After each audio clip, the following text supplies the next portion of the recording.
ঠিক আছে।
সুপ্রিয় শিক্ষার্থীবৃন্দ, আসসালামু আলাইকুম। আশা করি সবাই ভালো আছেন।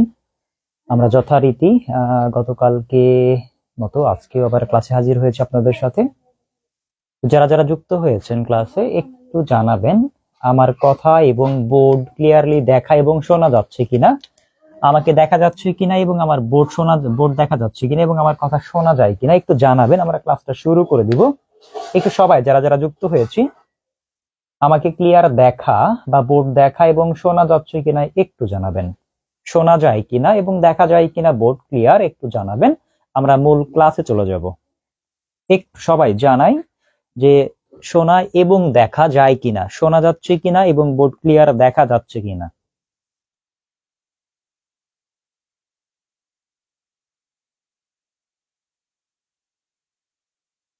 ক্লিয়ারলি শোনা যাচ্ছে কিনা এবং দেখা যাচ্ছে কিনা।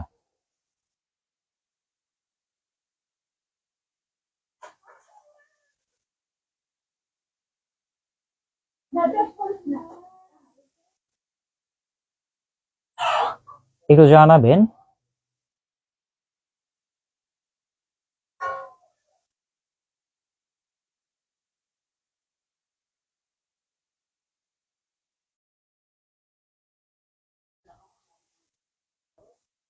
একটু জানাই।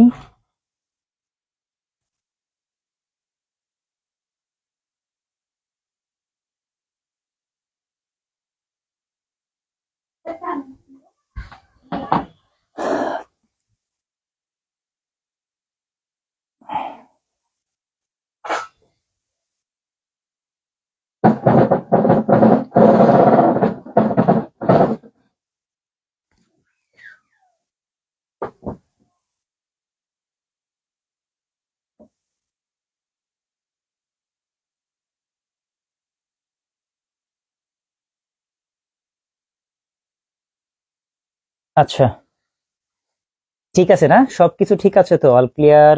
ওয়ালাইকুম আসসালাম। জি আলহামদুলিল্লাহ স্যার, ভালো আছি। আপনারা কেমন আছেন? আচ্ছা, আমরা যদি সবকিছু ঠিক থাকে তাহলে মূল ক্লাসে চলে যাব। সবকিছু ঠিক থাকলে ক্লাসে চলে যাব। আমরা কি ক্লাসে যেতে পারি? একটু জানান। ক্লাস কি যেতে পারি ক্লাসে? আমরা কি ক্লাস শুরু করে দিব? একটু জানাই তো স্যার।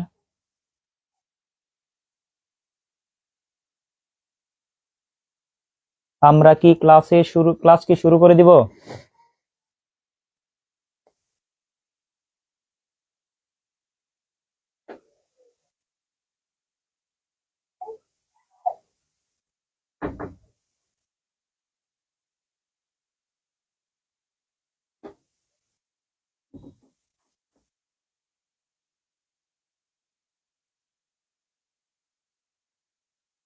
ওকে, ঠিক আছে। আসেন আমরা শুরু করি। খুবই গুরুত্বপূর্ণ লেকচার আজকে হবে। আজকে আপনাদের লেকচার 2, যেটা নিয়ে আলোচনা করব সেটা হচ্ছে কম্পিউটার পেরিফেরালস।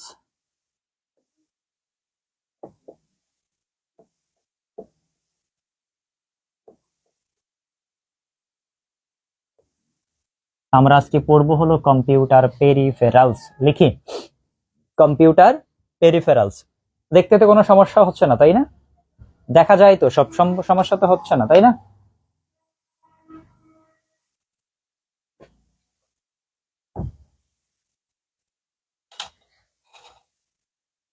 আমরা পড়বো কম্পিউটার পেরিফেরালস। একটু জানাই তো, দেখা যায় কিনা, সমস্যা হচ্ছে না তো?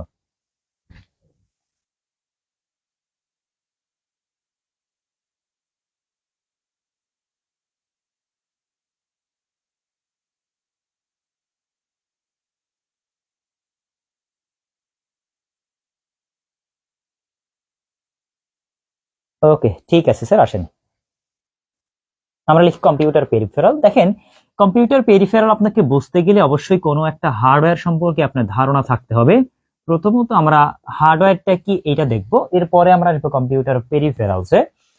এখন বিষয় হচ্ছে হার্ডওয়্যার বলতে কি বোঝায়। দেখেন, হার্ডওয়্যারের বাংলা হচ্ছে মূলত যন্ত্রাংশ। হার্ডওয়্যারের বাংলা হলো কি? যন্ত্রাংশ, কোন একটা যন্ত্রাংশ।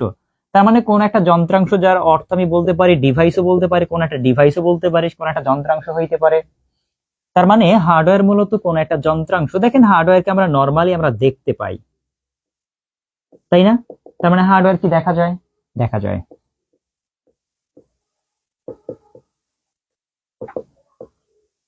এবং একটা হার্ডওয়্যারকে আমরা স্পর্শ করতে পারি, অবশ্যই পারি। এবং কোন একটা হার্ডওয়্যারে যদি কোনো সমস্যা হয়, সমস্যা হলে আমরা কি করতে পারি? আমরা পরিবর্তন করতে পারি। আমরা কি করতে পারি? পরিবর্তন করে ব্যবহার করা যায়।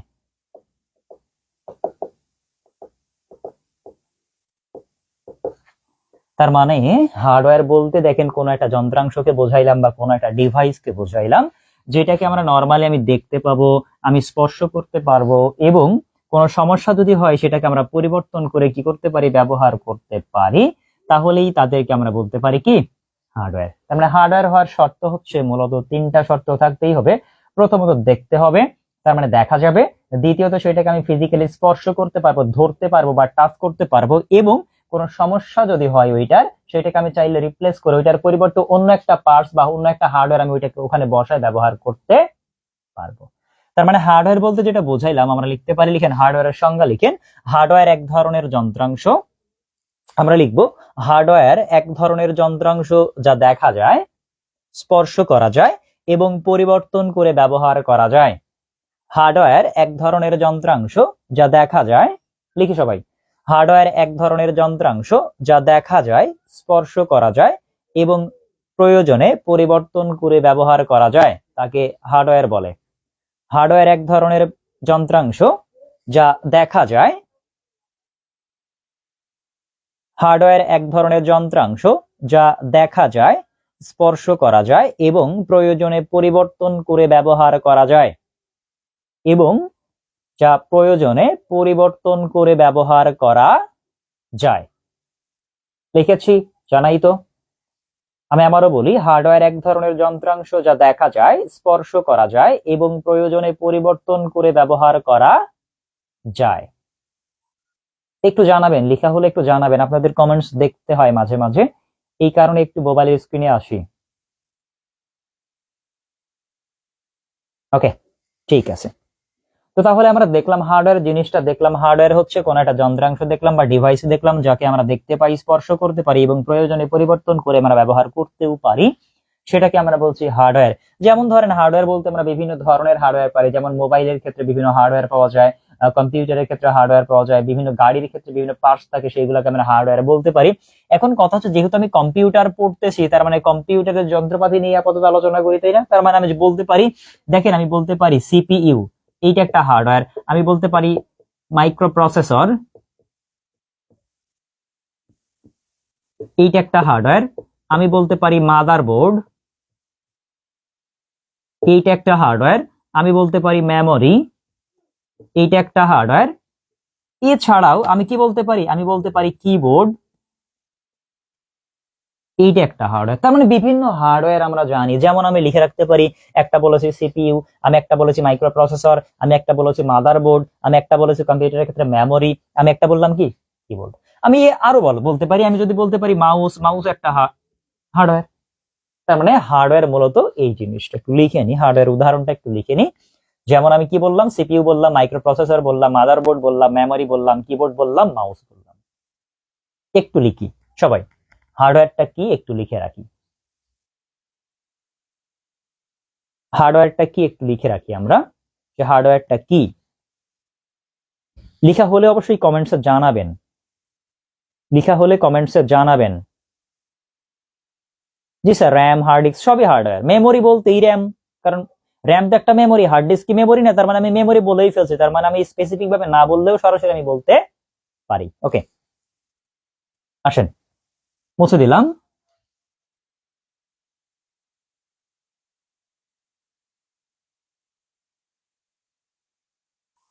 এইবার আসেন আমরা মূল আলোচনায় যাব, কম্পিউটার পেরিফেরালস কি। আমরা এতক্ষণ যেটা বিষয় নিয়ে আলোচনা করলাম সেটা হচ্ছে হার্ডওয়্যার। এই কম্পিউটার পেরিফেরালস মূলত এক ধরনের হার্ডওয়্যার। আমরা লিখতে পারি এরকম, কম্পিউটার পেরিফেরালস এক ধরনের হার্ডওয়্যার।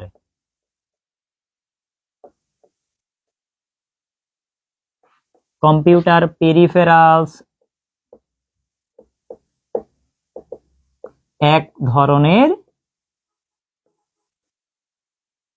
হার্ডওয়্যার।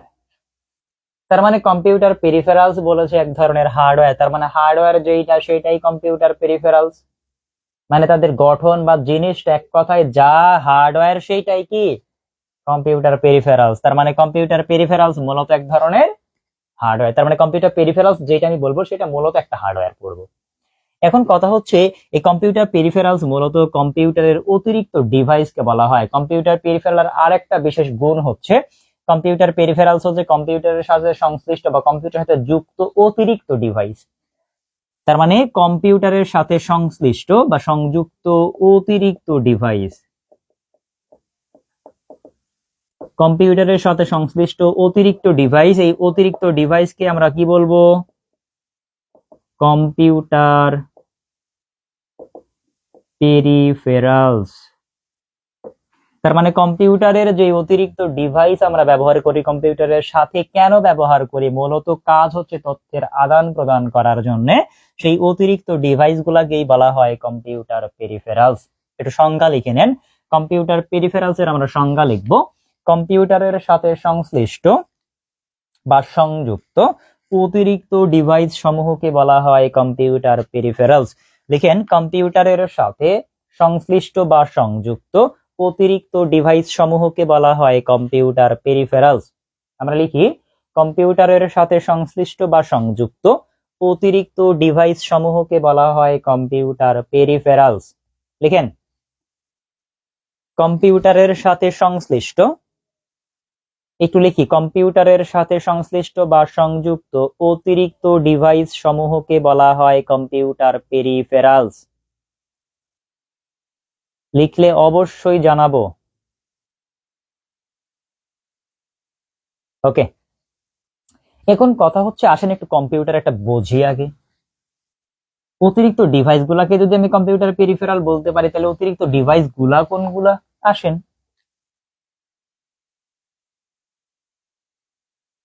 কম্পিউটারের ক্ষেত্রে এরকম একটা বক্স পাওয়া যায়, আমরা একটা বক্স পাই যেটাকে আমরা বলি সিপিইউ বক্স বা মেইন বক্স।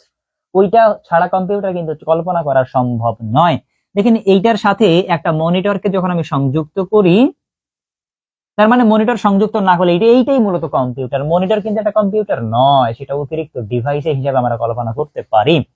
তার মানে এই যে একটা ফুল যে বক্সটা, এটাকে মূলত একটা মেইন বক্স বলা হয়, যেটাই হতে সিস্টেম ইউনিটও বলতে পারি। এইটাই মূলত একটা কম্পিউটারের অংশ। এর সাথে যেই ডিভাইস গুলাকে আমি সংযুক্ত করব, কেন সংযুক্ত করব? তথ্য আদান প্রদান করার জন্য। তথ্য আদান প্রদানের জন্য যেই অতিরিক্ত ডিভাইস গুলো আমি এটার সাথে সংযুক্ত করব, সেই অতিরিক্ত ডিভাইস গুলাকে আমি কম্পিউটার পেরিফেরাল বলেছি। যেমন দেখেন, কিবোর্ড, কিবোর্ড যদি কম্পিউটারে না থাকে তাও কম্পিউটারও চলবে, বাট কিবোর্ড সংযুক্ত করি কেন? আমি বিভিন্ন তথ্যের আদান প্রদান করার জন্য, কোন একটা ক্যালকুলেশন করার জন্য, কোন একটা তথ্যের আদান প্রদান করার জন্য, কোন একটা সমাধান করার জন্য, তাই না? তার মানে কিবোর্ড হচ্ছে মূলত এক ধরনের অতিরিক্ত ডিভাইস। দেখেন মাউস ছাড়াও কম্পিউটার কিন্তু চলে, বাট মাউসকে কি বলে? অতিরিক্ত ডিভাইস। তার মানে মাউস এক ধরনের কম্পিউটার পেরিফেরাল।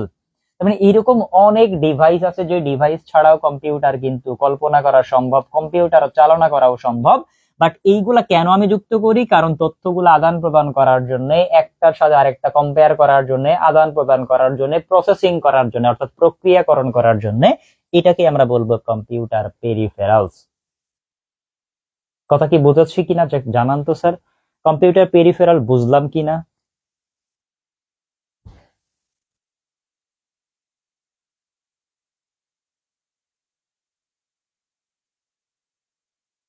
কম্পিউটার পেরিফেরাল কি বোঝাচ্ছি একটু জানাই তো আমরা।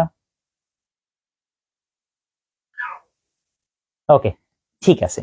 এবার আসেন একটু কম্পিউটার পেরিফেরাল যেহেতু বুঝেছে, অতিরিক্ত ডিভাইস গুলা জানলাম, এবার আসেন কম্পিউটার পেরিফেরালের প্রকার ভেদে যাব। আমরা কম্পিউটার পেরিফেরালকে আমরা কয়টা ভাগে ভাগ করতে পারি, বা কম্পিউটার পেরিফেরাল মূলত কি কি একটু দেখার চেষ্টা করব। একটু লিখি, কম্পিউটার পেরিফেরাল সাধারণত 3 ধরনের।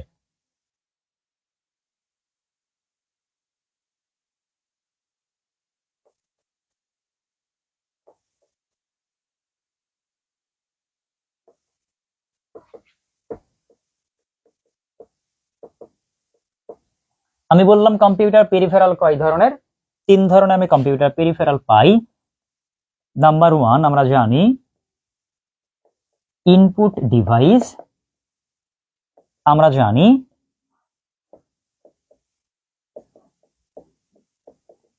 আউটপুট ডিভাইস, এবং আমরা জানি একটা হচ্ছে আরেকটিকে বলা হয় স্টোরেজ অথবা মেমোরি ডিভাইস। এই হচ্ছে 3 ধরনের কম্পিউটার পেরিফেরাল আমরা পাই। একটাকে বলেছি আমি ইনপুট ডিভাইস, একটাকে বলেছি আমরা আউটপুট ডিভাইস, এবং আরেকটিকে আমরা বললাম স্টোরেজ বা মেমোরি ডিভাইস। এই হচ্ছে কম্পিউটার পেরিফেরালের প্রকারভেদ ইনিশিয়ালি। একটু লিখে নিই, কোন ধরনের কম্পিউটার পেরিফেরাল? 3 ধরনের, একটা হচ্ছে ইনপুট, একটা আউটপুট, আর একটা স্টোরেজ বা মেমোরি ডিভাইস। স্টোরেজ বা মেমোরি ডিভাইস লিখছি, লেখা হয়ে গেলে অবশ্যই জানাবো।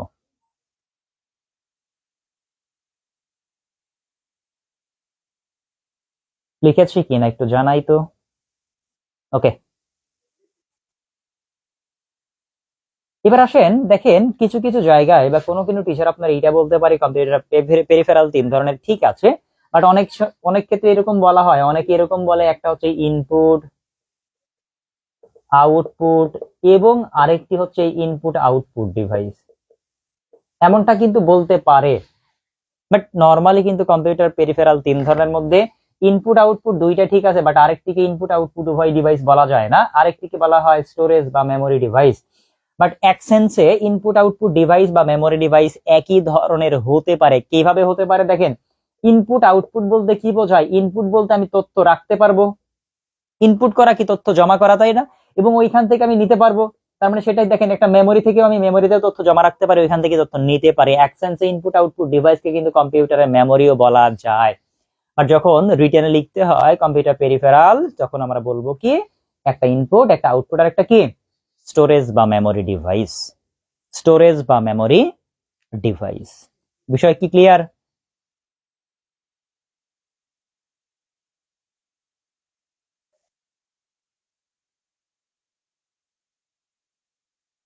বিষয় কি ক্লিয়ার হয়েছেন জানাই তো একটু, কি বললাম। ওকে, এবার আসেন আমরা একটু ডিটেলসে চলে যাব। আমরা ইনপুট ডিভাইস দেখব, আমরা আউটপুট ডিভাইস দেখব। কম্পিউটারের যে 3 নাম্বার পেরিফেরাল বলা হচ্ছে স্টোরেজ বা মেমোরি, আজকে আমাদের এটা আজকে আলোচনা করব না। আমরা এই দুইটা পাশাপাশি আমরা দেখব ইনপুট আউটপুট ডিভাইস গুলা কি পরীক্ষায় আসে। গতকালকে সাজেশনে প্রথমেই বলে দিয়েছিলাম কম্পিউটার পেরিফেরাল, যেখানে বলেছিলাম কোনগুলা ইনপুট ডিভাইস, কোনটি আউটপুট ডিভাইস, এবং কোনটি ইনপুট এবং আউটপুট উভয় ডিভাইস, সেইটা পরীক্ষা আসার সম্ভাবনা খুবই বেশি 46-এ। তো আমরা এই 3টা নিয়ে আলোচনা করার চেষ্টা করবো আজকে ইনশাল্লাহ। তো প্রথমত আমরা লিখবো ইনপুট ডিভাইস। একটু লিখি আমরা ইনপুট ডিভাইস। আমরা লিখবো ইনপুট ডিভাইস। আমরা আজকে পড়ার চেষ্টা করি একটু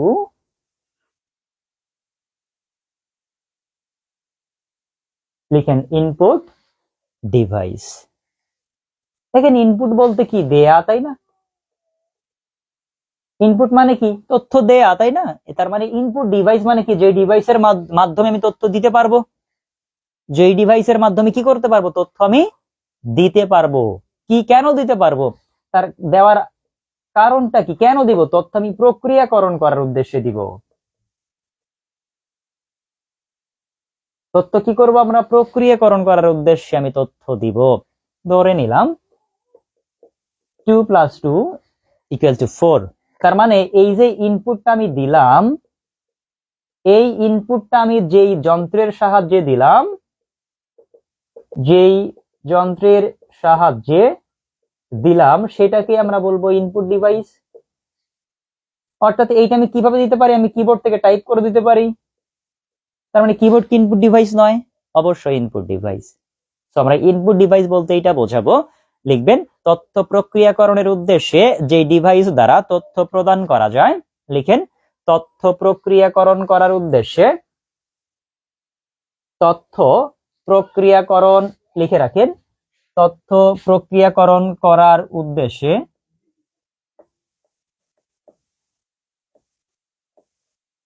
যে ডিভাইসের সাহায্যে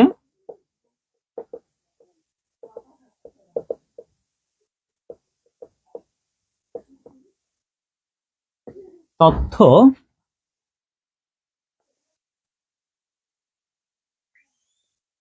প্রদান করা যায় সে সকল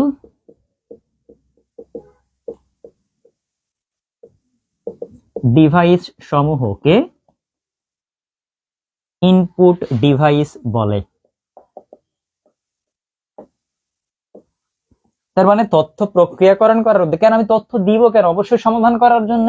সমাধান করার উদ্দেশ্য ছাড়া কম্পিউটারে তথ্য দেওয়ার কোনো প্রয়োজন আছে? কোনো যৌক্তিকতাই নাই। তার মানে তথ্য যখন আমি প্রক্রিয়াকরণ করার উদ্দেশ্যে দিব কোন একটা ডিভাইসের সাহায্যে, সেইটা দিব, তাই না? তার মানে আমি বললাম কি যে আমি কিবোর্ড থেকে আমি তথ্য দিব, তার মানে কিবোর্ড কি ইনপুট ডিভাইস নয়? অবশ্যই ইনপুট ডিভাইস। তো আমরা প্রথমেই বলে দিলাম যে ইনপুট ডিভাইস বলতে বোঝাইলাম তথ্য প্রক্রিয়াকরণ করার উদ্দেশ্যে যে ডিভাইসের সাহায্যে তথ্য প্রদান করা যায় বা ইনপুট দেওয়া যায়, সেই সকল ডিভাইস সমূহকেই বলা হয় ইনপুট ডিভাইস। লিখছি কিনা, বিষয়টা বুঝেছেন কিনা এবং লিখেছেন কিনা একটু জানাই।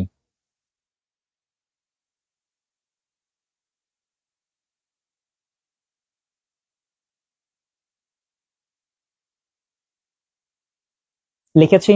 ওকে, ঠিক আছে। এবার আসেন আমরা ইনপুট ডিভাইসের সংজ্ঞা জানলাম, তার সংজ্ঞায়িত করলাম। এবার দেখব কোন কোন ডিভাইসকে আমরা ইনপুট ডিভাইস বলতে পারবো। কোন কোন ডিভাইসকে আমরা ইনপুট ডিভাইস বলতে পারবো একটু লিখে নিব। লিখবেন কিছু ইনপুট ডিভাইস সমূহ।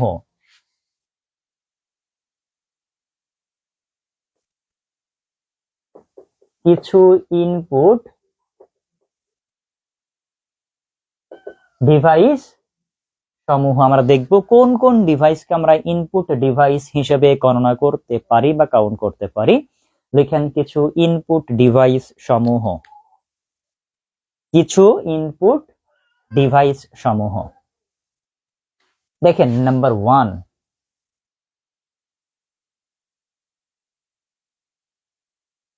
কিবোর্ড। এইভাবে লিখবেন, আমি যা লিখবো লিখবেন আগে শুধু কিবোর্ড লিখেন।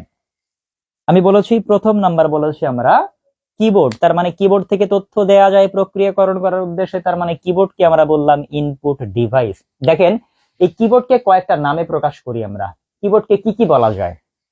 প্রথমত কিবোর্ডকে একটা হার্ডওয়্যার, অবশ্যই যন্ত্রাংশ যাকে দেখা যায়, স্পর্শ করা যায় এবং পরিবর্তন করে ব্যবহার করা যায়।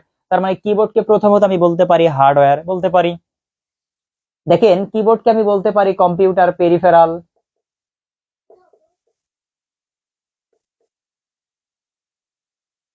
যেহেতু কম্পিউটার পেরিফেরাল পড়তেছি, তার মানে কম্পিউটার পেরিফেরাল ও কিবোর্ড বলতে পারি। এরপরে কিবোর্ডকে আমি বলতে পারি ইনপুট ডিভাইস। এই তিনটা বলা যায় না? দেখেন তো কিবোর্ডকে কি আমি হার্ডওয়্যার বলতে পারি, কিবোর্ডকে কম্পিউটার পেরিফেরাল বলা যায়, কিবোর্ডকে ইনপুট ডিভাইসও বলা যায়, যায় না? অবশ্যই যায়। এখান থেকে প্রশ্ন আসে নিচের কোনটি ইনপুট ডিভাইস, তার মানে কিবোর্ড হলো এক ধরনের ইনপুট ডিভাইস। এইগুলো প্রশ্ন হয়, নরমালি হচ্ছে এবং ভবিষ্যতেও হবে। আপনারা বলবে নিচের কোনটি ইনপুট ডিভাইস। কিন্তু যদি প্রশ্ন কঠিন হয়, কারণ গতানুগতিক যে প্রশ্নের প্যাটার্ন, তাতে প্রশ্ন একটু চেঞ্জ করার সম্ভাবনা থেকেই থাকে। তো আপনাকে একই তথ্য এই কিবোর্ড দিয়ে প্রশ্ন করা হবে। আপনারে বললো এরকম নিচের কোনটি হার্ডওয়্যার, কিবোর্ড অ্যান্সার, নিচের কোনটি কম্পিউটার পেরিফেরাল, কিবোর্ড, নিচের কোনটি ইনপুট ডিভাইস, কিবোর্ড। এখন যদি এটা বলতে পারে কিবোর্ডকে আরো একটা নামে প্রকাশ করা যায়, কিবোর্ডকে বলা হয়, দেখেন কিবোর্ডকে আমি বলতে পারি, কিবোর্ডকে বলা হয় pointing and connecting device, sorry typing device.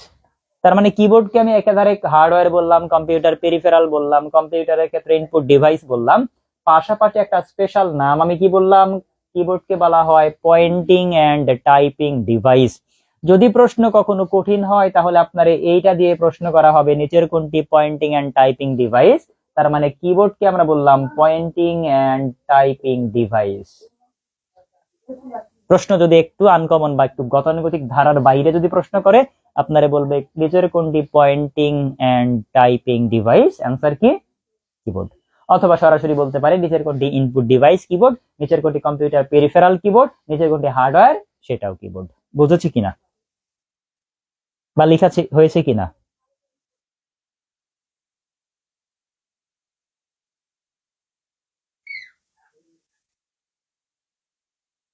বুঝেছি কিনা একটু জানাবেন, আমরা একটার পর একটা আসবো, সবকিছু নিয়েই আসবো স্যার, একটু ধৈর্য ধরতে হবে, ক্লাসে সময় দিতে হবে। কারণ শুধু তো কিবোর্ড তো ইনপুট ডিভাইস নয়, আরো অনেক ইনপুট ডিভাইস আছে, বাট আমরা ধৈর্য ধরে একটু অপেক্ষা করি, দেখা যাক কত দূর যাওয়া যায়। মাঝ নদীতে গিয়ে আপনাদেরকে ফেলে দিব, সাঁতরে উঠে চলে আসবেন, আর যদি পানি খেয়ে ডুবে মরে যান দায়িত্ব আপনার।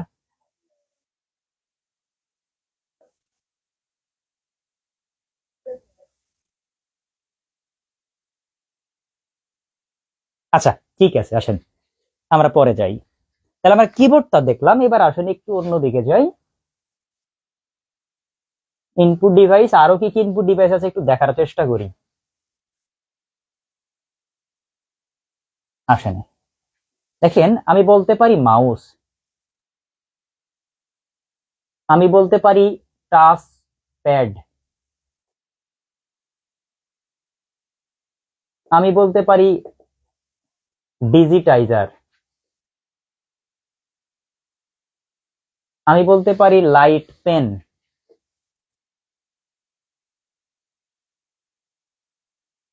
আমি বলতে পারি জয় স্টিক। একটু লিখে রাখেন, আমি বলেছি মাউস, এইভাবেই লিখেন, একটু কমা কমা দিয়ে দিয়ে লিখেন। আমি বলেছি mouse, touch pad, digitizer, light pen এবং জয় স্টিক।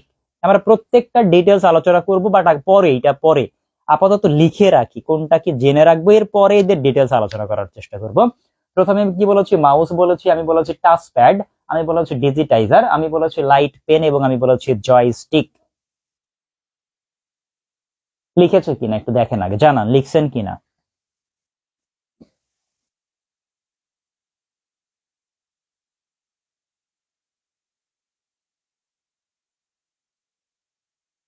বিসিএস গার্ডিয়ান পাশে থাকলে ডুবে মরবো না স্যার, ইনশাল্লাহ স্যার।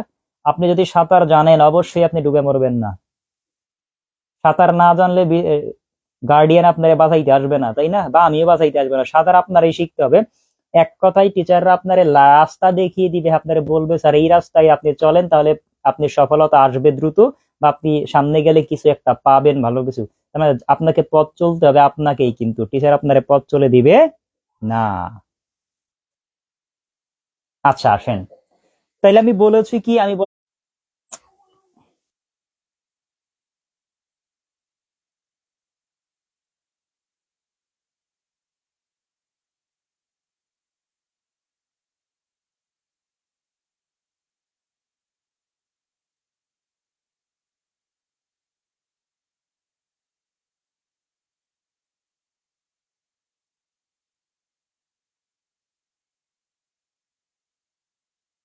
আচ্ছা, তো তাইলে আমরা একটু দেখার চেষ্টা করলাম যে mouse, touchpad, digitizer, light pen, joystick, এদেরকে আমরা বলছি হার্ডওয়্যার। এদেরকে আমি বললাম কম্পিউটার পেরিফেরাল, এদেরকে বললাম ইনপুট ডিভাইস, পাশাপাশি এদেরকে আমি বললাম পয়েন্টিং ডিভাইস। বিষয়টা কি বোঝাচ্ছি কিনা? এবার আসেন আমি পরবর্তী চলে যাই।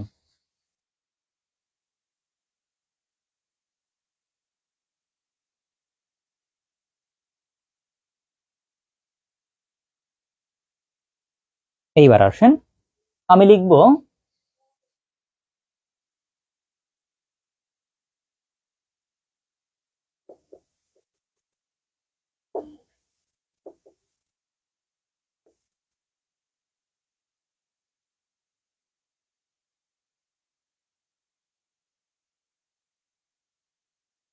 আমি লিখেছি, দেখেন ওএমআর আমি বলেছি,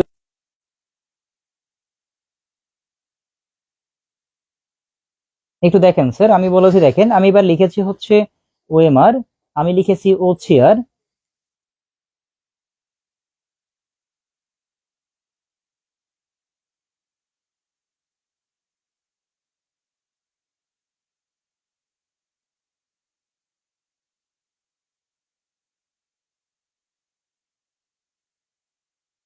আচ্ছা দেখেন আমি বললাম কি, আমি বললাম ওএমআর, আমি বললাম ওসিআর, আমি বললাম এমআইসিআর, আমি বলছি বারকোড রিডার, এবং কি বলেছি স্ক্যানার বলেছি। এদের প্রত্যেকটাকেই বলা হয় ইনপুট ডিভাইস, তাই না? তার মানে আমি লিখলাম কি, এদেরকে আমরা বলছি, দেখেন এদেরকে কতগুলো নামে প্রকাশ করা যায় বলেছি। এদের প্রত্যেকটিকেই বলা হয় মূলত কম্পিউটারের ক্ষেত্রে আমরা হার্ডওয়্যার বলতে পারি। এদের প্রত্যেকটাকে আমি বলতে পারি কম্পিউটার পেরিফেরাল।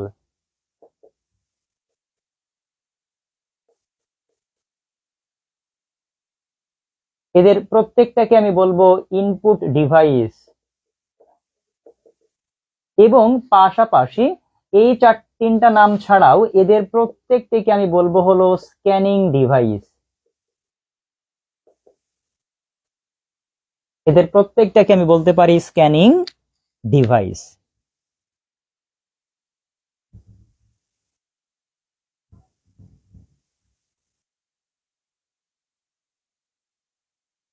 আচ্ছা, জয়স্টিকের পর থেকে, জয়স্টিক স্যার, জয়স্টিক লেখার পরেই এইটা, জয়স্টিকের পর থেকেই এইটা স্যার। আচ্ছা, মাউস থেকে আবার এইটা আপাতত লিখে নি, আমি আবার রিপিট করবো, এটা সমস্যা না, আপাতত এইটা যেটা লিখছি এটা লিখে নি আমরা, এইটা আপাতত লিখে নি, এরপরে আমি রিপিট করবো ইনশাল্লাহ, সমস্যা নাই, রিপিট করবো, এইটা বোঝেন আগে। দেখেন আমি বলেছি ওএমআর বলেছি, আমি ওসিআর বলেছি, আমি এমআইসিআর বলেছি, আমি বারকোড রিডার বললাম, আমি বললাম স্ক্যানার। এদের প্রত্যেকটিকে আমি বলেছি হার্ডওয়্যার, এদের প্রত্যেকটিকে বলা হয় কম্পিউটার পেরিফেরাল, এবং এদের প্রত্যেকটিকেই বলা হয় ইনপুট ডিভাইস। পাশাপাশি এদের আর একটা নাম আছে যেটাকে বলা হয় স্ক্যানিং ডিভাইস। দেখেন ওএমআর দ্বারাও স্ক্যান করা হয়, ওসিআর দ্বারা স্ক্যান করা হয়, এমআইসিআর দ্বারা স্ক্যান করা হয়, বারকোড রিডার দ্বারা স্ক্যান করা হয়, স্ক্যানার দ্বারাও স্ক্যান করা হয়। তার মানে এদেরকে আমি প্রত্যেকটিকে আমি বলতে পারি স্ক্যানিং ডিভাইস, স্ক্যানিং ডিভাইস। এদের প্রত্যেকটিকে আমি কি বললাম, স্ক্যানিং ডিভাইস। বুঝছি কিনা একটু জানাবেন, বুঝেছি কিনা জানাবেন। আচ্ছা স্যার, আমি 2 নাম্বারটা বলে দিব স্যার, আগে এটা বুঝেছেন কিনা একটু জানান। OMR, OCR, MICR, barcode reader এবং স্ক্যানার, এদেরকে আমি হার্ডওয়্যার বললাম, কম্পিউটার পেরিফেরাল বললাম, ইনপুট ডিভাইস, মানে প্রত্যেকটি এই তিনটা তো থাকবেই, পাশাপাশি এদের স্পেশাল নাম বলেছি হচ্ছে স্ক্যানিং ডিভাইস, স্ক্যানিং ডিভাইস। আচ্ছা আসেন একটু রিপিট করি আগেরটা।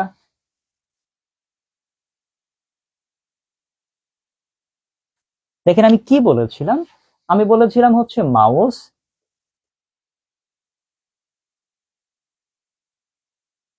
আমি বলেছিলাম টাচ প্যাড, আমি বলেছিলাম ডিজিটাইজার এবং লাইট পেন, এবং বলেছিলাম জয়স্টিক। এদের প্রত্যেকটিকে আমি বলেছিলাম, দেখেন এদের প্রত্যেকটিকে আমি বলেছিলাম কম্পিউটারের ক্ষেত্রে হার্ডওয়্যার, এদের প্রত্যেকটাকেই বলেছিলাম কম্পিউটার পেরিফেরাল,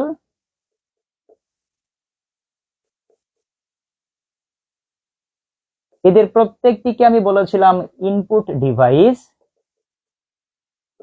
এবং পাশাপাশি এই তিনটা নাম ছাড়াও আমি এদের আরেকটা স্পেশাল নাম বলেছিলাম, এদেরকে বলা হয় পয়েন্টিং ডিভাইস।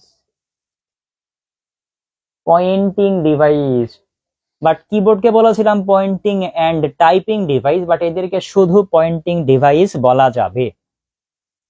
এদের শুধু বলা হয় পয়েন্টিং ডিভাইস। কথা কি বুঝেছি? এবার দেখেন তো বুঝেছি কিনা।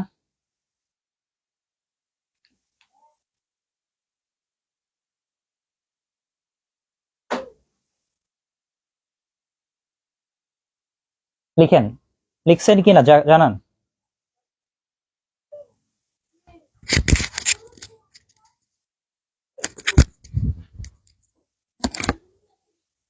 লিখেছেন কিনা একটু জানাই।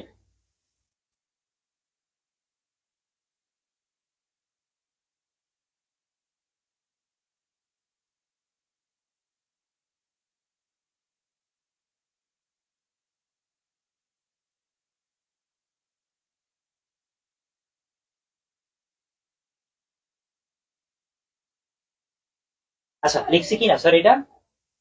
সবাই লিখছেন বা বুঝছেন কিনা?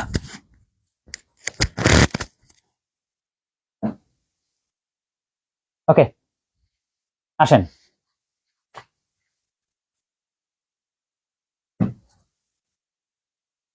দেখেন, আমি ইনপুট ডিভাইস পড়াচ্ছি, তাই না? আমি ধরলাম আপনার সামনে আমি কথা বলছি, বা ধরে নেন আমার সামনে 2-4 জন মানুষ বা 10 জন মানুষ, আমি খালি গলায় কথা বললে তারা আমার কথা শুনবে, বাট আপনি কোনো একটা মঞ্চে দাঁড়িয়ে আছেন, আপনার সামনে 1000 জনতা বা হাজার হাজার জনতা দাঁড়িয়ে আছে, আপনি তাদের উদ্দেশ্যে ভাষণ দিবেন, তাদেরকে কথা বলবেন, তাদের উদ্দেশ্যে কথা বলবেন।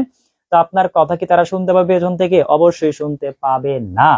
তাদের পেছনের মানুষকে কথা শোনাইতে গেলে অবশ্যই আপনাকে কোনো একটা ডিভাইস ব্যবহার করতে, বা যেই ডিভাইসের সাহায্যে আপনি কথা বলবেন এবং সেইটা প্রসেস করার পর অন্য একটা ডিভাইস দ্বারা সেটাকে মানুষকে শোনাইতে পারে, তাই না?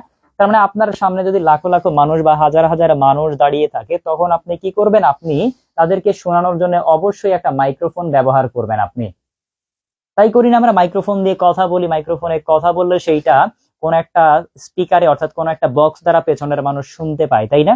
তার মানে এই যে মাইক্রোফোনের কথা বলেছি, দেখেন মাইক্রোফোনে আপনি আবার ভয়েসটাকে ইনপুট দিয়েছেন, ওর ভিতরে ইনপুট দিচ্ছেন। তার মানে আমি ইনপুট ডিভাইস বলতে কি বুঝিয়েছিলাম? যেটা দ্বারা ইনপুট দেওয়া হয় সেটা কি ইনপুট ডিভাইস না? তার মানে মাইক্রোফোনে আমার ভয়েসটাকে আমি ইনপুট দিচ্ছি, তার মানে অডিওটাকে ইনপুট দিচ্ছি, অবশ্যই ভিডিও কিন্তু নয়। তার মানে মাইক্রোফোনকে আমরা বলতে পারি, দেখেন মাইক্রোফোনকে অবশ্যই প্রথমত আমরা হার্ডওয়্যার বলতে পারি, তাই না? এছাড়া আমি মাইক্রোফোনকে আমি কম্পিউটার পেরিফেরালও বলতে পারলাম, কম্পিউটার পেরিফেরাল। পাশাপাশি এদেরকে বলা হয় ইনপুট ডিভাইস, এটাকে বলা হয়। পাশাপাশি দেখেন মাইক্রোফোনে আপনি কি ইনপুট দিলেন? আপনার ভিডিও না অডিও সিগন্যাল ইনপুট দিলেন, আপনার কথাটাকে ইনপুট দিলেন, তার মানে অডিওটাকে ইনপুট দিলাম। তার মানে মাইক্রোফোনকে পাশাপাশি আমরা বলবো হচ্ছে অডিও ডিভাইস। কি বললাম? Audio device.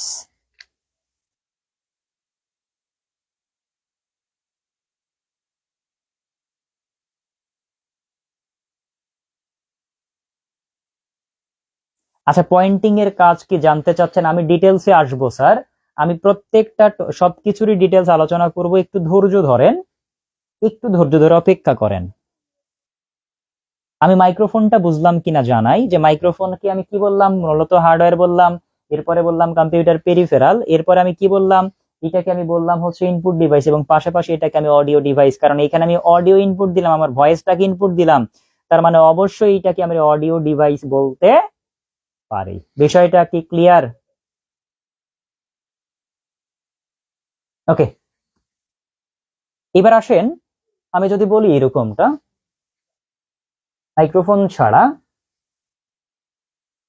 আমরা একটা সময় ছিল, যে সময় মূলত এই যে ডিজিটাল যে ফোনগুলো আমরা পাচ্ছি, স্মার্টফোন গুলা পাচ্ছি বা ডিজিটাল ক্যামেরা গুলা পাচ্ছি, সেই ক্যামেরা বা স্মার্টফোন ছিল না। সেই সময় কোনো এক কারো যদি পিকচার বা ছবি তোলার শখ হইতো বা ছবি তুলতে হইতো, সেইটাতে এক ধরনের ক্যামেরা ব্যবহার করতাম। সেইটাকে আমরা নর্মালি, সেই যে ক্যামেরা ছিল সেটা ছিল মূলত অ্যানালগ ক্যামেরা। কেন অ্যানালগ ক্যামেরা বলছি? তার অ্যানালগ ক্যামেরা বলার কারণ, সেই ক্যামেরাতে ছবিটা পিকচারটাকে ধারণ করা যেত, কিন্তু পিকচারটা উঠানোর পরে সেইখানে কোনো স্ক্রিন ছিল না, দেখার জন্য কোনো স্ক্রিন ছিল না, আমরা দেখতে পাইতাম না যে কেমন হয়েছে।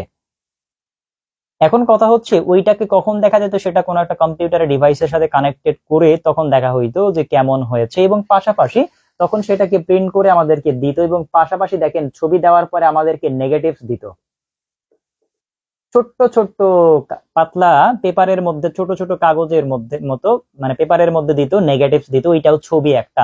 তখন দেখা যাইত ভেতরে কেমন আমার ছবিটা। তার মানে অ্যানালগ যে ক্যামেরা ছিল এটাকে আমরা বলতে পারবো ইনপুট ডিভাইস। এই যে অ্যানালগ ক্যামেরাকে বললাম, আমি অ্যানালগ ক্যামেরাকে আমি বলতে পারি হার্ডওয়্যার, এটাকে আমি বলবো হচ্ছে কম্পিউটার পেরিফেরাল, এটাকে আমি বলতে পারবো ইনপুট ডিভাইস, পাশাপাশি এটাকে বলা হয় ক্যামেরা ডিভাইস। এইটাকে আমি বলবো কি ক্যামেরা ডিভাইস। তার মানে আমি অ্যানালগ ক্যামেরাকে বললাম হচ্ছে হার্ডওয়্যার, অ্যানালগ ক্যামেরাকে বললাম কম্পিউটার পেরিফেরাল, অ্যানালগ ক্যামেরাকে বললাম আমরা ইনপুট ডিভাইস, পাশাপাশি বললাম এটাকে ক্যামেরা ডিভাইস। ক্যামেরা ডিভাইস, বিষয়টা কি ক্লিয়ার? এর পাশাপাশি দেখেন আরো আমি ডিভাইস পাই, যেমন আমি বলতে পারি, আমরা যদি বলি এরকমটা ওয়েব ক্যাম, এই ওয়েব ক্যামকেও বলা হয় মূলত এক ধরনের ইনপুট ডিভাইস। তার কারণ হচ্ছে যখন আমরা অনলাইনে যারা ক্লাস নেয়, ছোট্ট একটা ক্যামেরা ব্যবহার করে, ছোট্ট একটা ক্যামেরা যেখানে উপরে এখানে ঝোলানো থাকে, সেই ক্যামেরা দিয়ে আমরা ক্লাস নেই, তাই না? অনেকেই অনলাইনে ক্লাস নেয়, বিভিন্ন জায়গায় দেখবেন অনলাইনে ক্লাস। তো ফোন যদি না থাকে সেই ক্ষেত্রে একটা ক্যামেরা ব্যবহার করে, ছোট্ট একটা ক্যামেরা, যেটাকে আমরা বলি ওয়েব ক্যাম।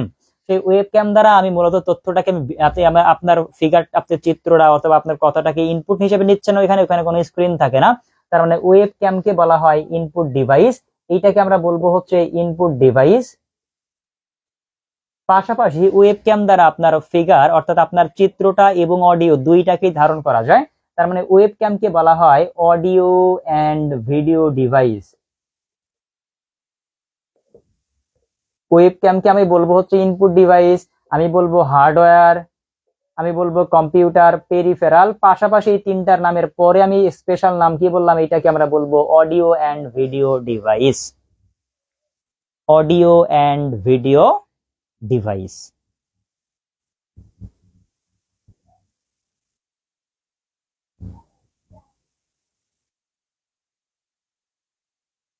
আমি বলেছি হচ্ছে ওয়েব ক্যামকে আমি হার্ডওয়্যার পরে বলেছি CP, computer peripheral, full form তো লিখিয়ে দিয়েছি কম্পিউটার পেরিফেরাল, তার মানে সিপি তে বলবো কম্পিউটার পেরিফেরাল, আইডি তে বোঝাচ্ছি ইনপুট ডিভাইস, ইনপুট ডিভাইস এবং ক্যামেরা ডিভাইস পরে বলেছি। তার মানে আমরা ওয়েব ক্যাম দেখলাম, ওয়েব ক্যামকেও বলবো আমরা ইনপুট ডিভাইস, এটাকে আমরা বলতে পারি অডিও এন্ড ভিডিও ডিভাইস। পাশাপাশি ওয়েব ক্যামকে আমি হার্ডওয়্যার বলতে পারি, কম্পিউটার পেরিফেরালও বলতে পারবো। তাহলে এতটুকু পর্যন্ত বোঝা গেছে কিনা, ইনপুট যে ডিভাইস গুলো আলোচনা করলাম বিষয়গুলা কি বুঝেছেন কিনা? এরপরে আমরা চলে যাব আউটপুট ডিভাইসে, লিখবেন আউটপুট ডিভাইস। ইনপুট ডিভাইস দেখলাম, এদের বিস্তারিত আলোচনা শেষে আসতেছে, সমস্যা নাই। আমরা আউটপুট ডিভাইসটা একটু দেখবো, এরপরে আলোচনা করব এদের ডিটেলস। আমরা লিখব আউটপুট ডিভাইস।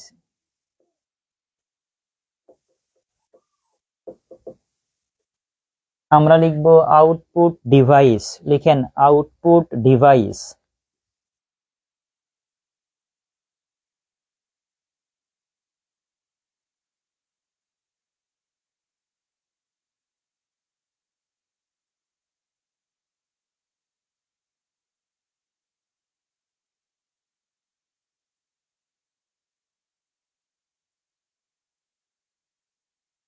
আমরা দেখবো এবার আউটপুট ডিভাইস। স্পেশাল নেম বলতে যেটা বোঝানো হয় তার কাজের উপর ভিত্তি করে তার নামটা দেওয়া হয়েছে, এই কারণে স্পেশাল নেম বললাম, মানে এটা স্পেশাল নেম বললাম, বাট আপনাদেরকে বললাম স্পেশাল কেন বললাম, ওইটা ওই তিনটা ছাড়া ওইটা বলা যায় এবং সেটা তার কাজের উপর ভিত্তি করে নামটা দেওয়া হয়েছে, এই কারণে বলেছি স্পেশাল নেম। বা এনাদার নেম আপনি বলতে পারেন, আরেকটা নাম বলতেই পারে, তাই না? আচ্ছা, আউটপুট ডিভাইস দেখেন, ইনপুট ডিভাইস বলতে বুঝিয়েছিলাম যে ডিভাইসের সাহায্যে আমি ইনপুট দিলাম, তথ্য প্রক্রিয়াকরণ করার উদ্দেশ্যে ইনপুট দেওয়া যায়, সেটাকে বলেছিলাম ইনপুট ডিভাইস। আউটপুট ডিভাইস হচ্ছে ওইটা যে আমি যেই ডিভাইসের সাহায্যে আমি ফলাফল দেখতে পারবো অথবা শুনতে পারবো। তার মানে যে সকল ডিভাইসের মাধ্যমে বা সাহায্যে আমি আউটপুটটা পাবো, সেটা হোক আমি দেখতে পাইতে পারি অথবা কি করতে পারি, কানে শুনতেও পারি, এই সমস্ত ডিভাইসকে আমরা বলবো কি আউটপুট ডিভাইস। আমরা এরকম লিখবো, যে সকল ডিভাইসের সাহায্যে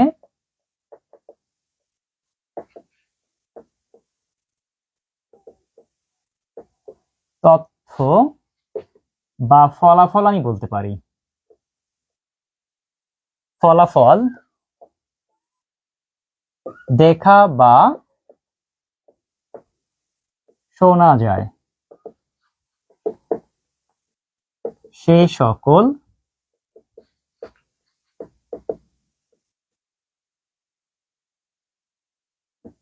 ডিভাইস সমূহকে বলা হয়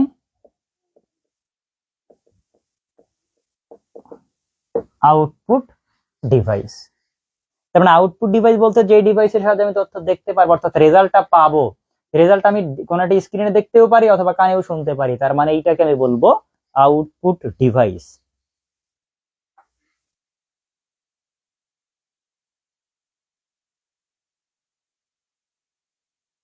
নেগেটিভস বলতে স্যার অ্যানালগ ক্যামেরা যখন ছিল সেইখানে দেখেন আমি বলেছিলাম কি, কোন একটা ক্যামেরা যখন ছিল সেখানে কোনো ডিসপ্লে ছিল না, ক্যামেরার ছবি ওঠানোর পর দেখা যাইতো না। এখন আপনারা ফোনে সেলফি তুলেই দেখতে পান কেমন হয়েছে। আর সেই সময় সেটা দেখার সুযোগ ছিল না, ওইটাকে প্রিন্ট দেওয়ার পরে ছবির পাশাপাশি সেটা একটা ছোট ছোট নেগেটিভস দিত, মানে ওইটা একটা ছবি, বাট ওইটা ক্লিয়ার ছবি না। ওইটাকে কি বলবো, ওইটা ক্লিয়ার ছবি ছিল না, ছোট ছোট পাতার ভেতরে একটা পাতার মতো ছিল, সেখানে পেপার দিয়ে মড়ানো থাকতো, সেইখানেও তার ভিতরে একটা ছোট ছোট ছবি ছিল, এক কথায় ওইটাই নেগেটিভস, মানে ওইটারই কপি একটা, বাট ওটা ক্লিয়ার ছবি না, এইটা হচ্ছে নেগেটিভস বলতাম। তারপরে আউটপুট ডিভাইস বললাম যে এটা ডিভাইসের সাহায্যে আমি তথ্য বা ফলাফল আমি দেখতেও পারতে পারি অথবা শুনতে পাবো, এই সমস্ত ডিভাইসকে আমরা বলবো কি আউটপুট ডিভাইস। আসেন আমরা আউটপুট ডিভাইস গুলা কি কি বা কোনটা কোনটাকে আউটপুট ডিভাইস আমরা বলতে পারি সেইটা একটু দেখার চেষ্টা করব। লিখেন কিছু আউটপুট ডিভাইস সমূহ। আমরা লিখব কিছু আউটপুট ডিভাইস সমূহ।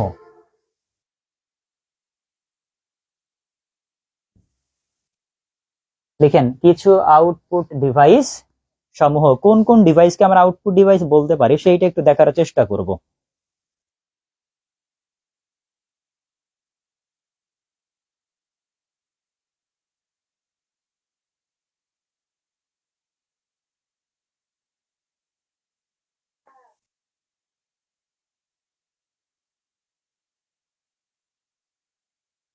আসেন আমরা আউটপুট ডিভাইস গুলা কি কি সেইটা একটু দেখার চেষ্টা করি। দেখেন আমি বলতে পারি হচ্ছে মনিটর। মনিটরে ছবি দেখা যায়, কথা শোনাও যায়, তার মানে মনিটরকে বলা হয় আমরা আউটপুট ডিভাইস আমি বলতে পারি।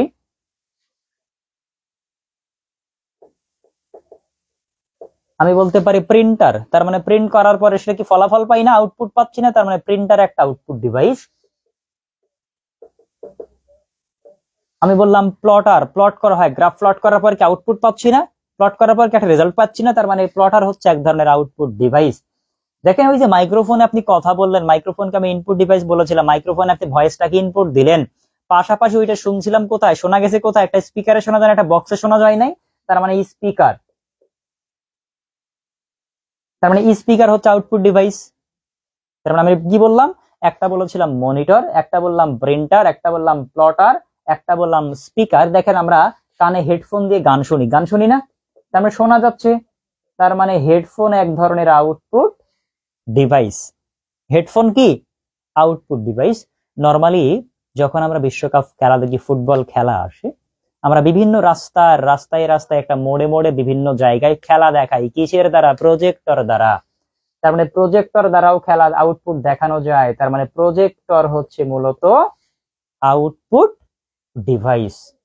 প্রজেক্টর কি আউটপুট ডিভাইস। পাশাপাশি দেখেন যখন ফিল্ম রেকর্ড করা হয়, অর্থাৎ যখন শুটিং করা হয়, একটা ডিভাইস যার নাম হলো ফিল্ম রেকর্ডার। এই ফিল্ম রেকর্ডারও মূলত এক ধরনের আউটপুট ডিভাইস। ফিল্ম রেকর্ডার মূলত এক ধরনের মনিটর,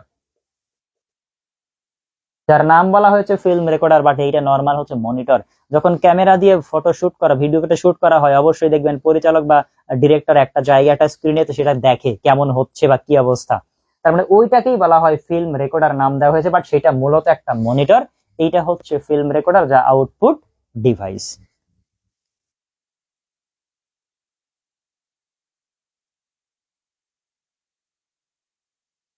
তাইলে আমরা আউটপুট ডিভাইসের গুলা নাম লিখছি কিনা, আমি একটা বললাম মনিটর, আমি একটা বললাম প্রিন্টার, একটা বললাম প্লটার। প্লটার এমন একটা ডিভাইস যেখানে আমি দেখেন খুব সম্ভবত আপনাকে এইটা দ্বারা বোঝাই, তাহলে বুঝবেন ভালো। যখন আমরা গ্রাফ প্লট করতাম, গ্রাফ করতাম না, খুব সম্ভবত এরকম কিছু কিছু ভ্যালু পাইতাম। ভ্যালু পাওয়ার পরে কি করতাম, এইটাকে আমি যোগ করে দিতাম, যোগ করে এরকম একটা রেজাল্ট পাইতাম। মানে এইটাই মূলত যেটা দ্বারা প্লটটা করলাম, একটা ডিভাইস যেটা দ্বারা করলাম সেটাই হচ্ছে প্লটার। এটাকে দেখেন আউটপুট পাইছি না, তার মানে এইটা হচ্ছে সেই প্লটার, যেখানে প্লট করা হয়, গ্রাফ প্লট করা হয়, সেটা হচ্ছে প্লটার। ওকে, আউটপুট ডিভাইস দেখা শেষ। এবার দেখবো আমরা ইনপুট এবং আউটপুট উভয় ডিভাইস দেখবো, এবং একই সাথে কোনটা ইনপুট কোনটা আউটপুট। এবার আমরা ইনপুট আউটপুট উভয় ডিভাইস দেখব।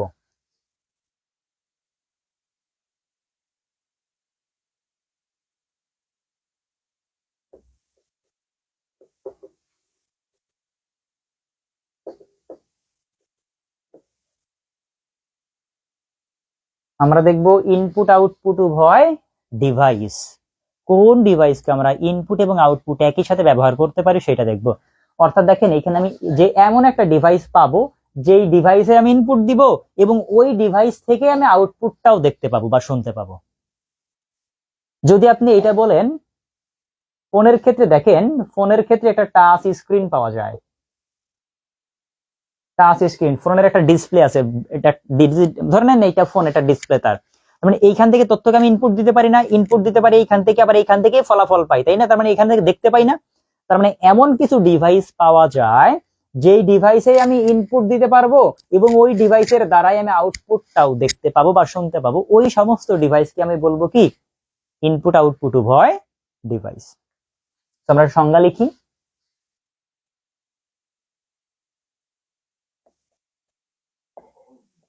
যে সকল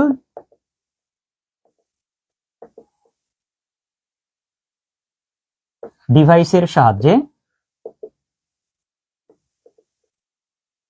একই সাথে তথ্য প্রদান এবং ফলাফল পাওয়া যায়, ফলাফল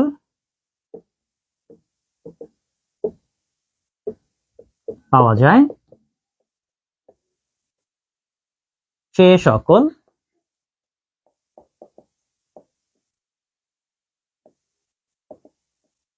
ডিভাইস সমূহকে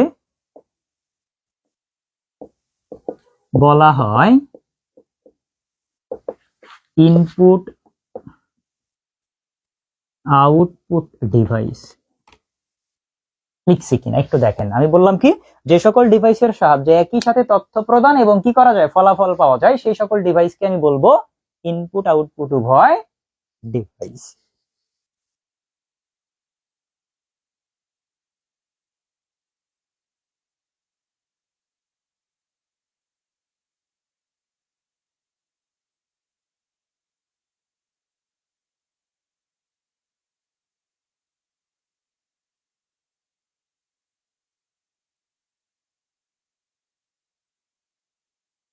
এই লেখা কি বোঝা যায়?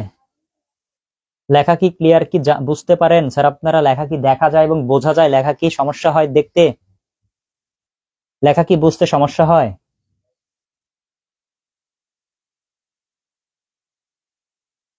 লেখা কি বুঝতে কি সমস্যা হয় আপনাদের?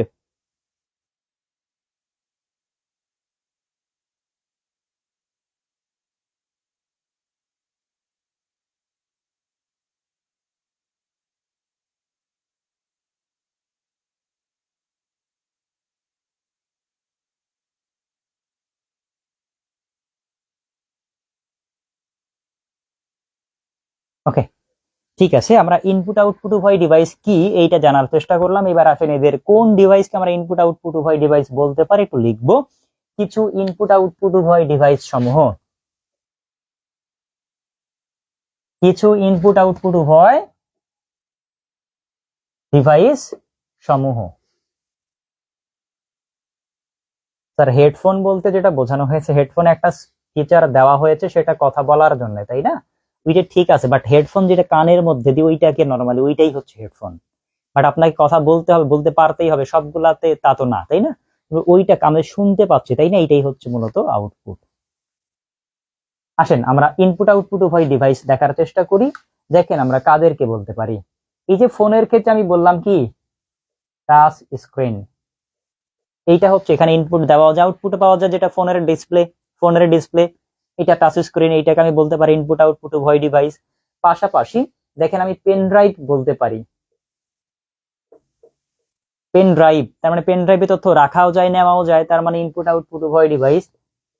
আমি বলতে পারি মডেম, মডেম এক ধরনের ইনপুট আউটপুট উভয় ডিভাইস। কথা কি বুঝেছি? আর কি আছে বলতে পারেন ইনপুট আউটপুট উভয় ডিভাইস একই সাথে ব্যবহার করা হয়। দেখেন আমরা খুব সম্ভবত ছোটবেলায় একটা টেপ রেকর্ডার কিনতাম, টেপ, অথবা ছোটবেলায় ক্যাসেট কিনতাম, যেখানে ক্যাসেট একটা ফিতা থাকতো, সেই ফিতা দ্বারা রেকর্ডও করতে পারতাম এবং বাজাইতেও পারতাম, এবং তাকে আমরা বলি টেপ রেকর্ডার। তার মানে টেপ রেকর্ডারে তথ্য রেকর্ডও করা যায় এবং বাজানোও যায়, তার মানে এইটাকে বলা হয় টেপ রেকর্ডার, যা ইনপুট আউটপুট উভয় ডিভাইস। পাশাপাশি একটা সময় আমরা ছিল, খুব আগে সম্ভবত ছিল, দেখেন সিনেমা দেখার জন্য আমরা ভিসিআর ব্যবহার করতাম, ভিডিও ক্যাসেট রেকর্ডার, ভিসিআর, যেখানে ভিসিআর এ একটা ডিস্ক দেওয়া হতো, এমন একটা ডিভাইস যে ডিভাইসের ডিস্ক দেওয়া যেত, ইনপুট দেওয়া যেত ডিস্ক, এবং ওইখান থেকে আমরা ছবিটা দেখতে পাইতাম, তার মানে ওইটা ছিল ভিসিআর, যেটাকে আমরা বলি ইনপুট আউটপুট উভয় ডিভাইস। কেউ কি ভিসিআর এ সিনেমা দেখেছেন? ভিসিআর এ সিনেমা দেখতাম খুব সম্ভবত খুব ছোটবেলায়, আগে পাওয়া যাইতো, এখন আর এইগুলা নাই বললেই চলে। আগে দেখেন একটা সময় ছিল ভিসিআর ছিল, সিডি ছিল, ডিভিডি ছিল, এখন সিডি ডিভিডির কোনো খবর নাই, এখন অনলাইন দুনিয়া চলে আসছে, ডিশ কেবল বিভিন্ন কিছু চলে আসার কারণে এইগুলার আর ব্যবহার নাই। তার মানে ভিসিআর যেটা ছিল সিনেমা দেখার জন্য ব্যবহার করা হইতো, ওইটাকে বলা হয় ইনপুট আউটপুট উভয় ডিভাইস।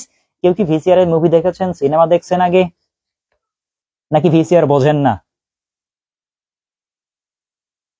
তার মানে ভিসিআর, আমি এটাকে বললাম কি ইনপুট আউটপুট উভয় ডিভাইস। পাশাপাশি দেখেন এখন আমরা সবাই পাঞ্চ কার্ড ব্যবহার করি, এখানেই টাকা ঢোকানো যায়, এখান থেকে বের করা যায়, তার মানে পাঞ্চ কার্ড আমরা ব্যবহার করতে পারি।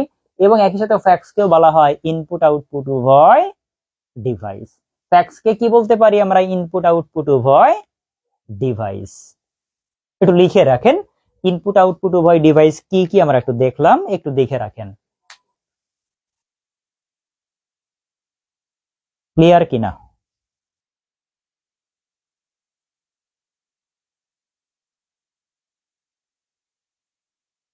বয়স বেশি হয় নাই?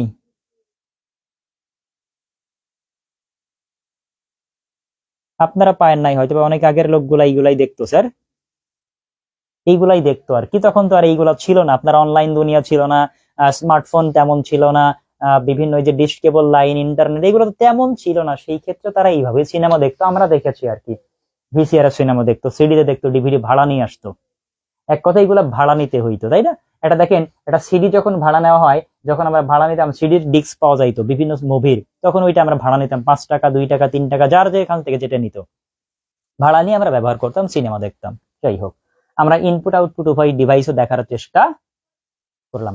দেখেন তাহলে এখন আমরা যেটা বলতেছি সেটা হচ্ছে, আমরা ইনপুট ডিভাইস দেখার চেষ্টা করলাম, আউটপুট ডিভাইস দেখার চেষ্টা করলাম, একই সাথে ইনপুট এবং আউটপুট উভয় ডিভাইসও দেখার চেষ্টা করলাম।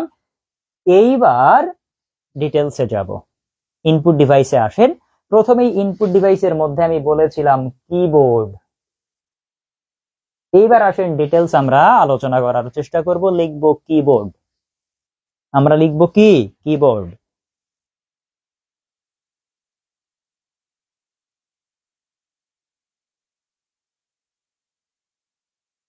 লিখেন কিবোর্ড।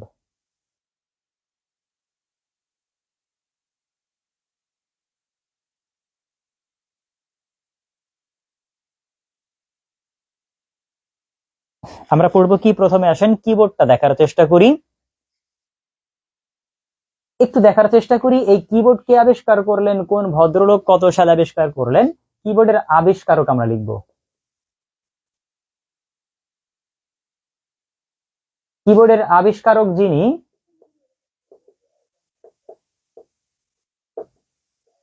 যার নাম হলো ক্রিস্টোফার লাথাম সোলস। লিখে রাখেন, কিবোর্ডের আবিষ্কারক ছিলেন ক্রিস্টোফার লাথাম সোলস, এবং ইনি ছিলেন মূলত যুক্তরাষ্ট্রের একজন ভদ্রলোক।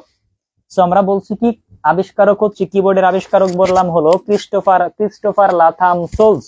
এই ভদ্রলোক কিবোর্ড আবিষ্কার করেছিলেন? কিবোর্ড আবিষ্কার করেছিলেন 1867 সালে।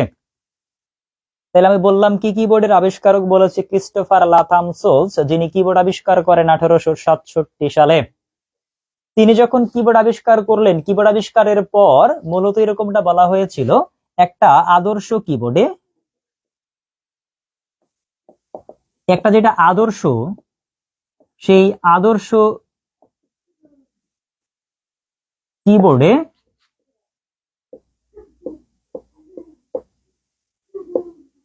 সর্বোচ্চ কি থাকতে পারে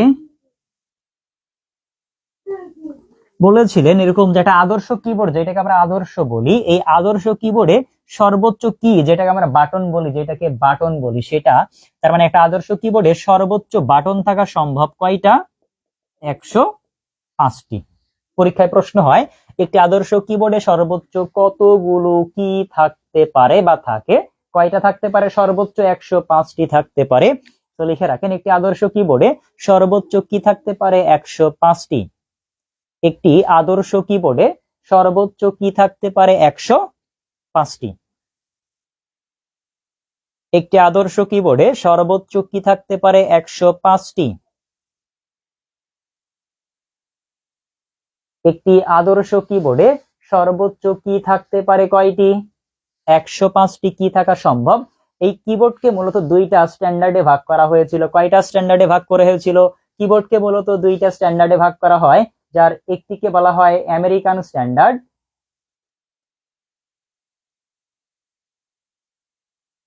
আর আরেকটিকে বলা হয় উইন্ডোজ স্ট্যান্ডার্ড। তার মানে কিবোর্ডকে দুইটা স্ট্যান্ডার্ডে ভাগ করা হয়েছিল, যার একটিকে আমরা বলি আমেরিকান স্ট্যান্ডার্ড এবং দ্বিতীয়টাকে বলি আমরা হলো উইন্ডোজ স্ট্যান্ডার্ড। তো লিখে রাখেন, কিবোর্ডের দুইটি স্ট্যান্ডার্ড রয়েছে, যেটা হচ্ছে এক নাম্বার আমি বলেছি আমেরিকান স্ট্যান্ডার্ড, দুই নাম্বার বলেছি আমরা উইন্ডোজ স্ট্যান্ডার্ড। কিবোর্ডের দুইটি স্ট্যান্ডার্ড রয়েছে, একটা হচ্ছে আমেরিকান স্ট্যান্ডার্ড, আরেকটিকে আমরা বলছি উইন্ডোজ স্ট্যান্ডার্ড। না স্যার 104টি না স্যার, 104টি বলা হবে, আমরা আসবো স্যার, 104টির বিষয় আপনারা ক্লিয়ার করে নিই আজকে। মনে রাখবেন একটা আদর্শ, সেটা হচ্ছে আমেরিকান নাকি উইন্ডোজ এইটা বলা হয় না, একটা আদর্শ বলা হচ্ছে। ওভারঅল একটা আদর্শ কিবোর্ড যদি বলা হয়, সেই ক্ষেত্রে সর্বোচ্চ থাকা সম্ভব 105টি। এই যে আমেরিকান যে স্ট্যান্ডার্ড, এই আমেরিকান স্ট্যান্ডার্ডে সর্বোচ্চ কি থাকতে পারে? 105টি, সরি 101টি। তার মানে যদি আপনাদের বলা হয় আমেরিকান স্ট্যান্ডার্ডে সর্বোচ্চ কি থাকতে পারে কয়টি? 101টি। যেটা উইন্ডোজ স্ট্যান্ডার্ড, সেই উইন্ডোজ স্ট্যান্ডার্ডে সর্বোচ্চ কি থাকতে পারে? 104টি। যেটা উইন্ডোজ স্ট্যান্ডার্ডের কথা বলেছে, সেই উইন্ডোজ স্ট্যান্ডার্ডে সর্বোচ্চ কি থাকতে পারে? 104টি। বাট একটা নর্মাল যেটা আদর্শ যদি বলা হয়, ওভারঅল যদি বলা হয় 105টি, উইন্ডোজে বললে 104টি, আমেরিকান স্ট্যান্ডার্ডে বললে 101টি। বিষয়টা ক্লিয়ার, ধারণা রাখবেন।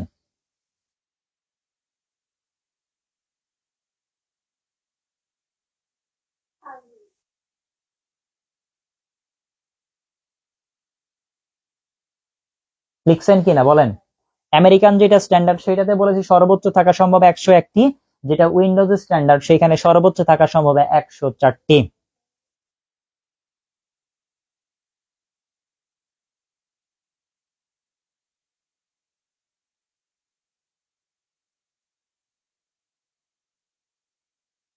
ওকে, এইবার আসেন, একটা কিবোর্ডের আদর্শ কিবোর্ড বিন্যাস পাওয়া যায়। একটা আদর্শ কিবোর্ডের বিন্যাস একটা আছে বা লে আউট পাওয়া যায়, সেই আদর্শ কিবোর্ড বিন্যাস দেখব। লিখে রাখেন, আদর্শ কিবোর্ড বিন্যাস।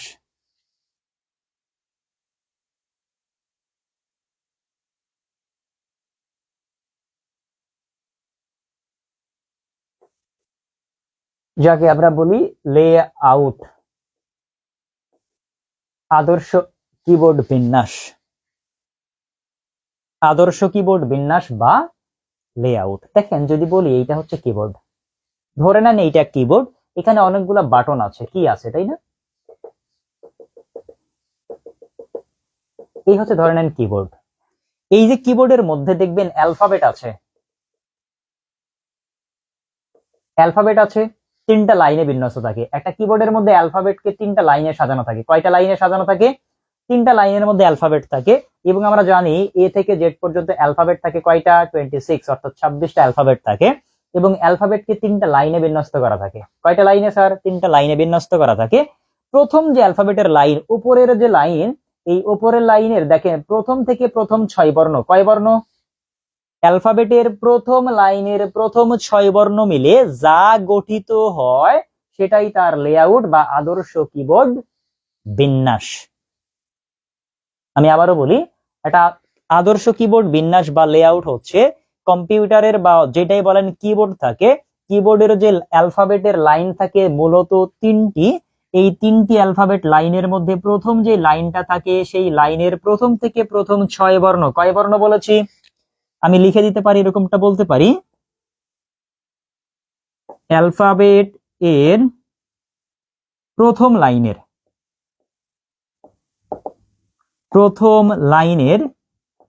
প্রথম 6 বর্ণ মিলে যা গঠিত হয় সেটা কি? আদর্শ কিবোর্ড বিন্যাস। তার মানে অ্যালফাবেটের প্রথম লাইনের প্রথম 6 বর্ণ মিলে যা গঠিত হয় সেটাকে আমরা বলবো আদর্শ কিবোর্ড বিন্যাস।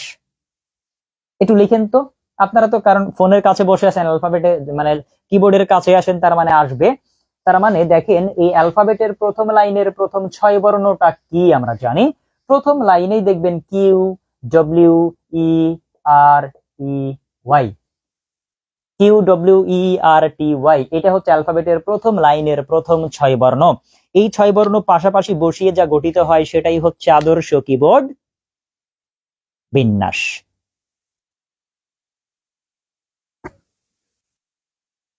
কথা কি বুঝেছি? তাহলে আদর্শ কিবোর্ড বিন্যাসটা কাকে বোঝানো হয় বা কোনটাকে বলা হয়, কথা কি ক্লিয়ার হয়েছেন?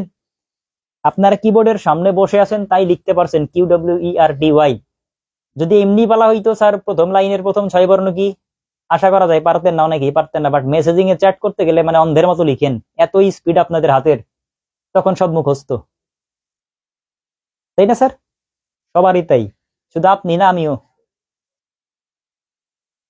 তার মানে আমাকে জানতে হবে যে আদর্শ কিবোর্ড বিন্যাসটা কি বা লেআউটটা কি। তার মানে কিউ, ডব্লিউ, ই, আর, টি, ওয়াই যেটা হচ্ছে অ্যালফাবেটের প্রথম লাইনের প্রথম 6 বর্ণ মিলে গঠিত হয় সেটাই হচ্ছে আদর্শ কিবোর্ড বিন্যাস বা লেআউট।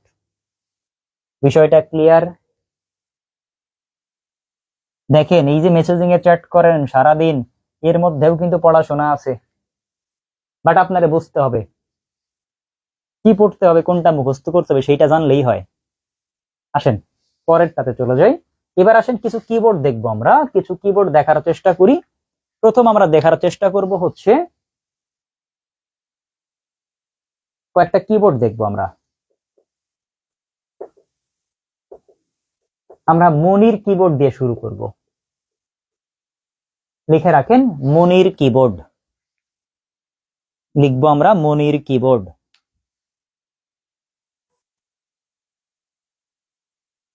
মনির কিবোর্ড।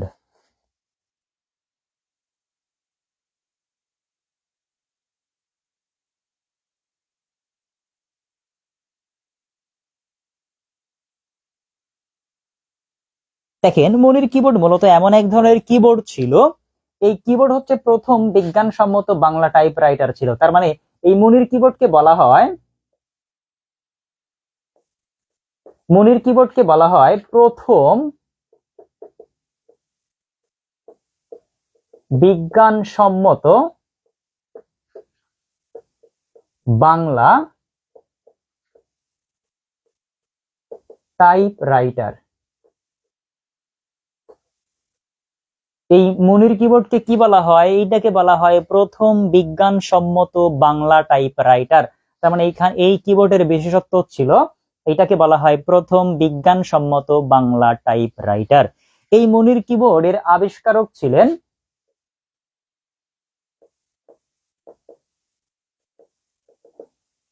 এটার আবিষ্কারকও ছিলেন মুনির চৌধুরী।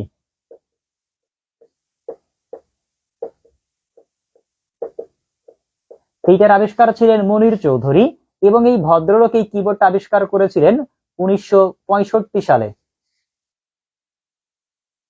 তার মানে মনির কিবোর্ড বললাম, মনির কিবোর্ড হচ্ছে প্রথম বিজ্ঞানসম্মত বাংলা টাইপরাইটার। যে প্রথম বিজ্ঞানসম্মত বাংলা টাইপরাইটার মনির কিবোর্ড যিনি আবিষ্কার করেছিলেন তার নাম ছিল মনির চৌধুরী, এবং উনি এটাকে আবিষ্কার করেছিলেন 1965 সালে। মনির কিবোর্ড আবিষ্কার করেছিলেন মনির চৌধুরী 1965 সালে, যা ছিল প্রথম বিজ্ঞানসম্মত বাংলা টাইপরাইটার। বিষয় কি ক্লিয়ার? মনির কিবোর্ড ছিল প্রথম বিজ্ঞানসম্মত বাংলা টাইপরাইটার, যিনি আবিষ্কার করেছিলেন তার নাম ছিল মনির চৌধুরী। কত সালে আবিষ্কার করেছিলেন? 1965 সালে। এরপরে আসেন আমরা আরেকটা কিবোর্ড দেখব, সেটা লিখবো আমরা বিজয় কিবোর্ড। লিখবেন বিজয় কিবোর্ড।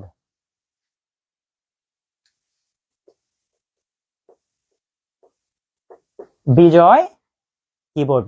এই যে বিজয় কিবোর্ডের কথা বলেছি, এই বিজয় কিবোর্ড আবিষ্কার করেছিলেন এক ভদ্রলোক যার নাম ছিল মোস্তফা জব্বার। মোস্তফা জব্বার লিখেন, আবিষ্কারক হচ্ছে মোস্তফা জব্বার।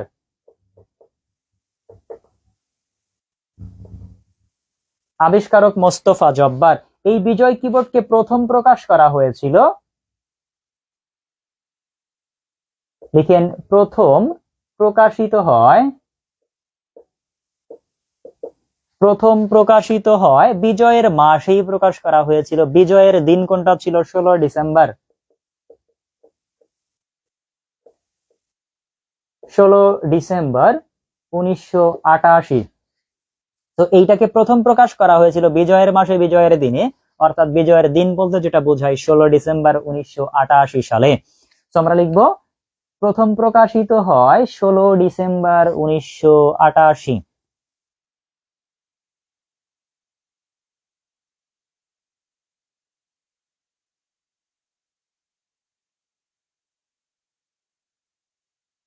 আমি বলেছি 16 ডিসেম্বর 1988।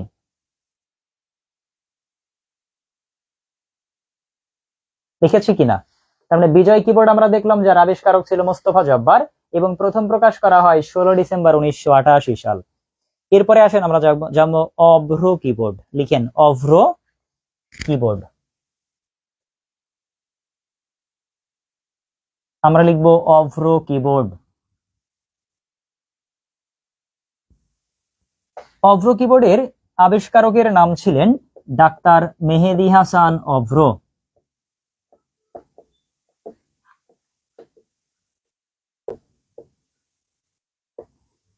এইটা ছিল আবিষ্কারক। আবিষ্কারকের নাম হচ্ছে ডাক্তার মেহেদী হাসান অভ্র, যিনি ময়মনসিংহ মেডিকেল কলেজের স্টুডেন্ট ছিলেন, যার নাম ছিল ডাক্তার মেহেদী হাসান অভ্র।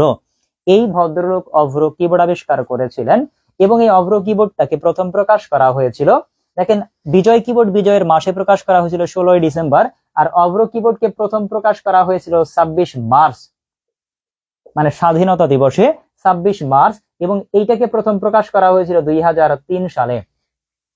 আমরা লিখবো প্রথম প্রকাশিত হয় 26 মার্চ 2003। প্রথম প্রকাশিত হয় 26 মার্চ 2003।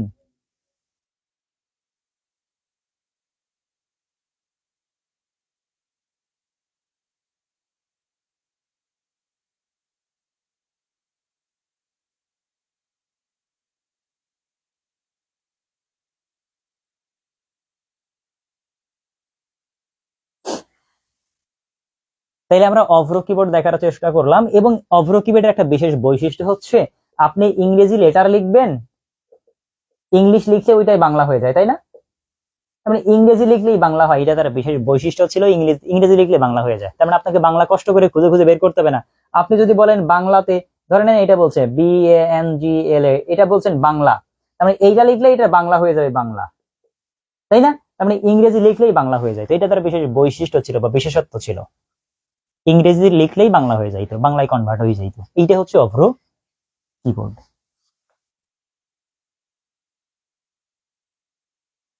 আচ্ছা, আমরা কিবোর্ড কয়েকটা দেখার চেষ্টা করলাম, এইবার আসেন একটু আমরা অন্য দিকে যাই। আচ্ছা সরি,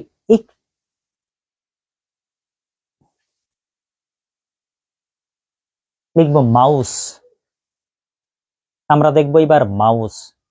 এই মাউস দুইটা তথ্য জানলেই হবে, খুব বেশি তথ্য এখান থেকে পরীক্ষায় প্রশ্ন হয় না। আমরা দেখবো মাউসের আবিষ্কারককে,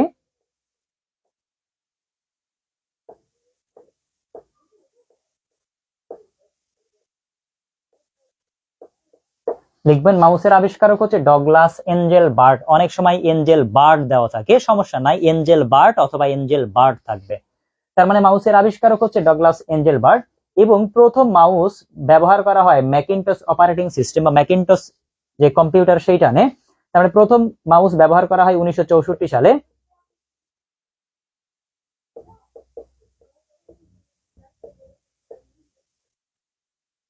এটা হচ্ছে ম্যাকিনটস কম্পিউটারে, তার মানে অ্যাপেলের যে কম্পিউটার, এইখানে প্রথম মাউস ব্যবহার করা হয়েছিল 1964 সালে।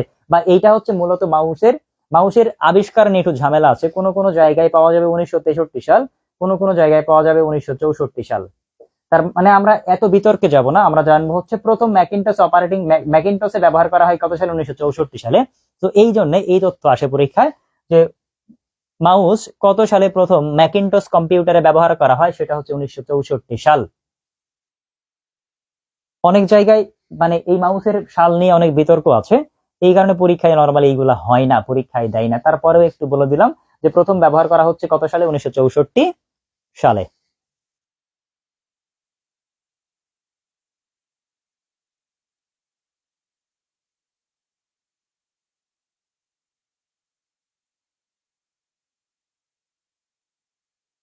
ঝামেলা আছে ভাই, এই জন্য তো বললাম যে মানে এইগুলা নিয়ে এই মানে মাউস নিয়ে বিশেষ করে বিতর্ক আছে, অনেক জায়গায় 84 দেওয়া থাকতে পারে। তার মানে এইগুলা নিয়ে অনেক বিতর্ক আছে, এই কারণে প্রশ্ন হয় না। যেগুলো বিতর্কিত প্রশ্ন সেগুলো কিন্তু পরীক্ষায় হয় না।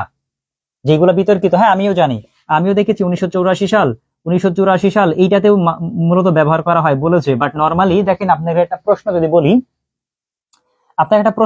আপনারা যারা ইজি কম্পিউটার পড়েছেন, ইজি কম্পিউটারে দেখেন একটা তথ্য বলা আছে, যখন আপনি কম্পিউটারের প্রজন্ম পড়বেন ট্রানজিস্টর, দেখবেন প্রথম অধ্যায় কম্পিউটারের বেসিক ইতিহাসে প্রজন্ম দেওয়া আছে, যেখানে দ্বিতীয় প্রজন্মের কথা বলা আছে। দ্বিতীয় প্রজন্মে বলা আছে, এরকম বলা আছে, দ্বিতীয় প্রজন্মের আবিষ্কার ট্রানজিস্টর, দ্বিতীয় প্রজন্মে আবিষ্কার করা হয়েছিল ট্রানজিস্টর। এই ট্রানজিস্টরের আবিষ্কার সাল, যারা ইজি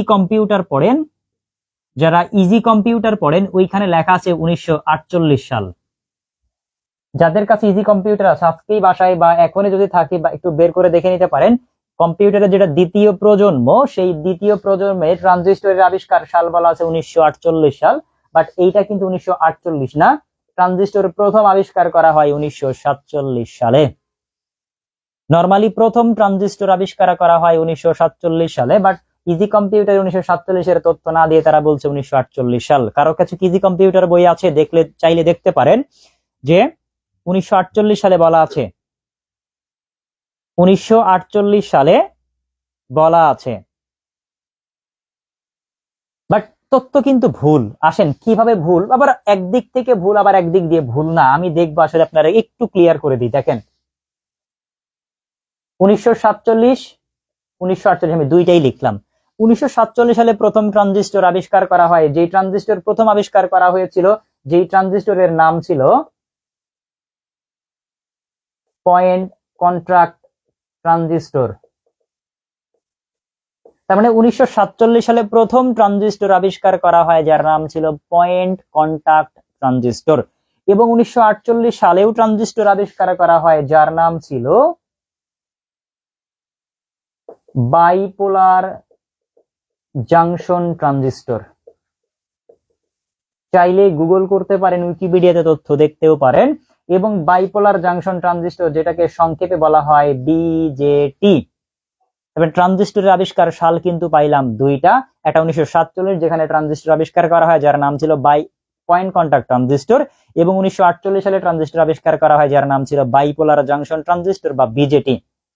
বাট মজার বিষয় হচ্ছে, এই যে দুইটা সাল দেখছেন না, দুইটা ট্রানজিস্টর দেখছেন, দুইটা ট্রানজিস্টরে একই ভদ্রলোক আবিষ্কার করেছিলেন যার নাম ছিল উইলিয়াম শকলে। এই ভদ্রলোক 1947 সালে আবিষ্কার করেন, 1948 সালে আবিষ্কার করেন। তার মানে আমরা এখান থেকে জানবো যে ট্রানজিস্টর প্রথম আবিষ্কার করা হয় 1947। তার মানে যদি অপশনে যদি 1947 না থাকে, সেই ক্ষেত্রে অ্যান্সার করতে পারে 1948। একটা পরীক্ষায় ছিল ট্রানজিস্টর আবিষ্কার সাল কত, তখন অপশনে 47 ছিল না, উত্তর হবে কত, 48। তার কারণ 48 ট্রানজিস্টর আবিষ্কার করা হয়। এই কারণে ইজি কম্পিউটার যারা পড়েন ওইখানে সরাসরি বলা আছে 1948 সাল। একটু বলে দিলাম যে যদি অপশনে 47 থাকে 48 আমরা দাগাবো না, যদি 47 না থাকে সেই ক্ষেত্রে 48 দাগাবো। এই হচ্ছে বেসিক ইতিহাস। বিষয় কি বুঝেছি? তার মানে 48 যে হবে না তাই বলছি না, তা বলছি না, বাট 48 হবে। কখন হবে? যখন 47 অপশনে থাকবে না তখন 48 লিখবো। বাট যদি 47 থাকে অবশ্যই 47।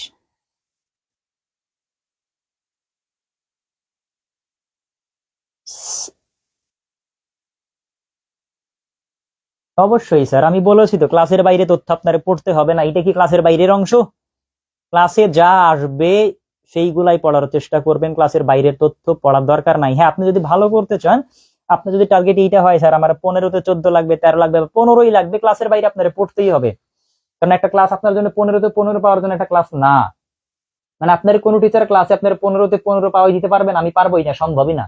আমি আপনার পড়াইতে যা পড়াবো এর মধ্যে যদি সেইটা কভার করতে পারেন, বেসিক যদি ধরে রাখতে পারেন, আশা করা যায় 10+ পাবেন আপনি, বা 10 পাবেন এইটা বলতে পারি, বাট 15 পাবেন না। স্বাভাবিক। এমনও হইতে পারে আমি আপনাদেরকে পড়াই নিজেও 15তে 15 নাও পেতে পারি, স্বাভাবিক, ভুল হইতেই পারে। আচ্ছা,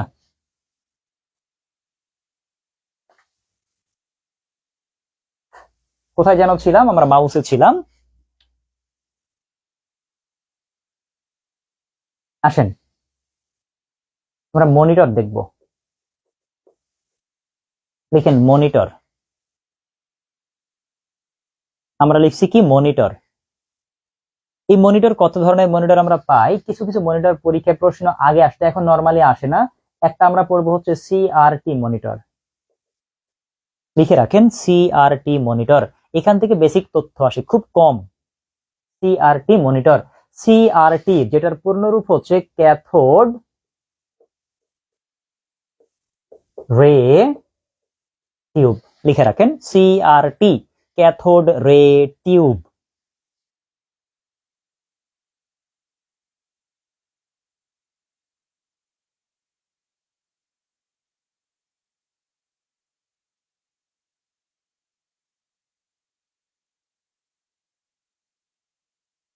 আচ্ছা, আমি কি বলেছি? সিআরটি বলেছি cathode ray tube.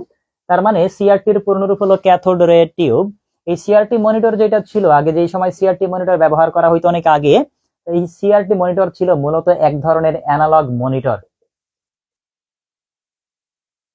CRT monitor ছিল এক ধরনের অ্যানালগ মনিটর। সিআরটি মনিটরে মূলত ইলেকট্রন গান ব্যবহার করা হইতো। সিআরটি মনিটরে ইলেকট্রন গান ব্যবহার করা হয়। লিখে রাখেন সিআরটি মনিটরে কি ব্যবহার করা হয়? ইলেকট্রন গান ব্যবহার করা হয়।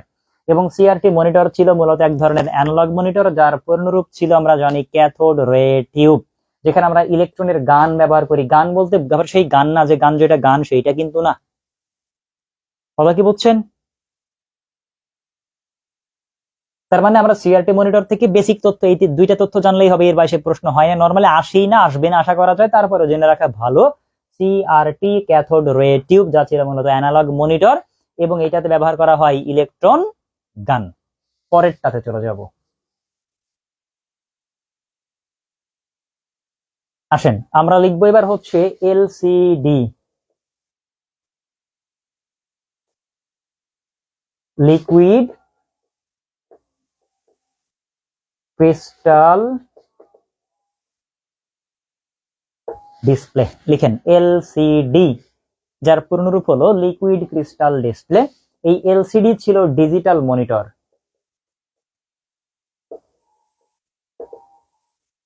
এলসিডি হচ্ছে মূলত ডিজিটাল মনিটর। বর্তমানে এর চাহিদা কিন্তু আস্তে আস্তে কমে যাচ্ছে। কেন কমে যাচ্ছে? কারণ বর্তমানে এলইডি ব্যবহার করা হয়, এই কারণে হচ্ছে এলসিডি এর চাহিদা কমে যাচ্ছে।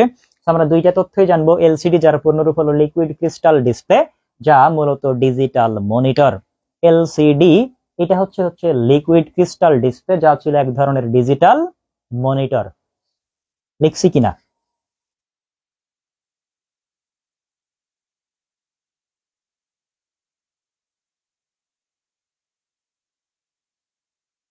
এরপরে আমরা দেখবো এলইডি, যেটা বর্তমানে সবচেয়ে বেশি ব্যবহার করা হচ্ছে। এলইডি যার পূর্ণরূপ হচ্ছে লাইট ইমিটিং ডায়োড, লিখেন এলইডি লাইট ইমিটিং ডায়োড, এইটাও ছিল ডিজিটাল মনিটর।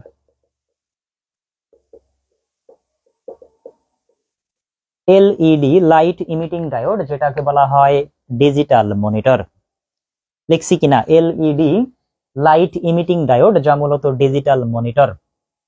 এই তিনটা মনিটরের পাশাপাশি আমরা আর একটা মনিটর পড়বো যেটা পরীক্ষায় আসে না এখন পর্যন্ত, বাট ভবিষ্যতে আসতেই পারে। আপনারা সবাই সেইটা সম্পর্কে জানেন, বাট অনেকেই পূর্ণ রূপটা জানেন না। হয়তো আপনাদের সামনে ফোন আছে, অনলাইনে বসে আছেন, সার্চ দিলেই চলে আসবে।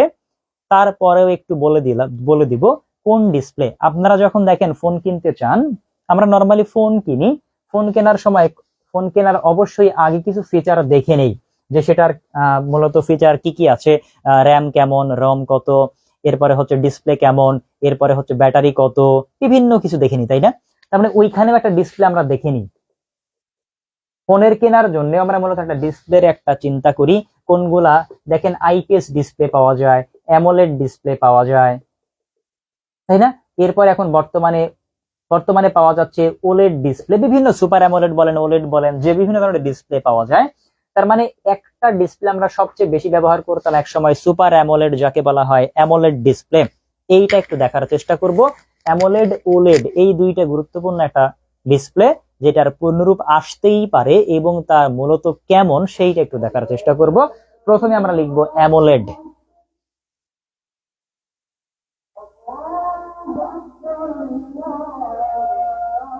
আসেন আমরা অ্যামোলেডটা দেখার চেষ্টা করি। প্রথমত অ্যামোলেড দেখব, লিখে রাখেন অ্যামোলেড। অনেকের ফোনে অ্যামোলেড ডিসপ্লে পাওয়া যায়, বাট অ্যামোলেড ডিসপ্লের একটু অসুবিধা হচ্ছে এখন বর্তমানে, কিছু কিছু অ্যামোলেড ডিসপ্লেতে স্ক্রিন এরকম দাগ পড়ে যাচ্ছে। অ্যামোলেড ডিসপ্লে যাদের ফোনের, সুপার অ্যামোলেড বলেন বা অ্যামোলেড ডিসপ্লে যাদের, তাদের ফোনে কিন্তু এরকম দাগ পড়ে যাচ্ছে, স্ক্র্যাচ পড়তেছে, এরকমটা দেখা যাচ্ছে। বাট আপনারটাই পড়বে তা কিন্তু না, বাট ওইটার একটা সমস্যা এখন দেখা দিচ্ছে। যাই হোক, তার মানে আমরা দেখার চেষ্টা করব অ্যামোলেড। অ্যামোলেডের পূর্ণরূপ হচ্ছে অ্যাক্টিভ ম্যাট্রিক্স অর্গানিক। এরপর আমরা তো এলইডি তো জানি, লাইট ইমিটিং ডায়োড, তাই জানি না? তার মানে অ্যামোলেড হচ্ছে active matrix organic light emitting diode.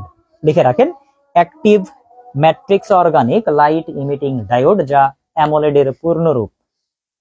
Active matrix organic light emitting diode.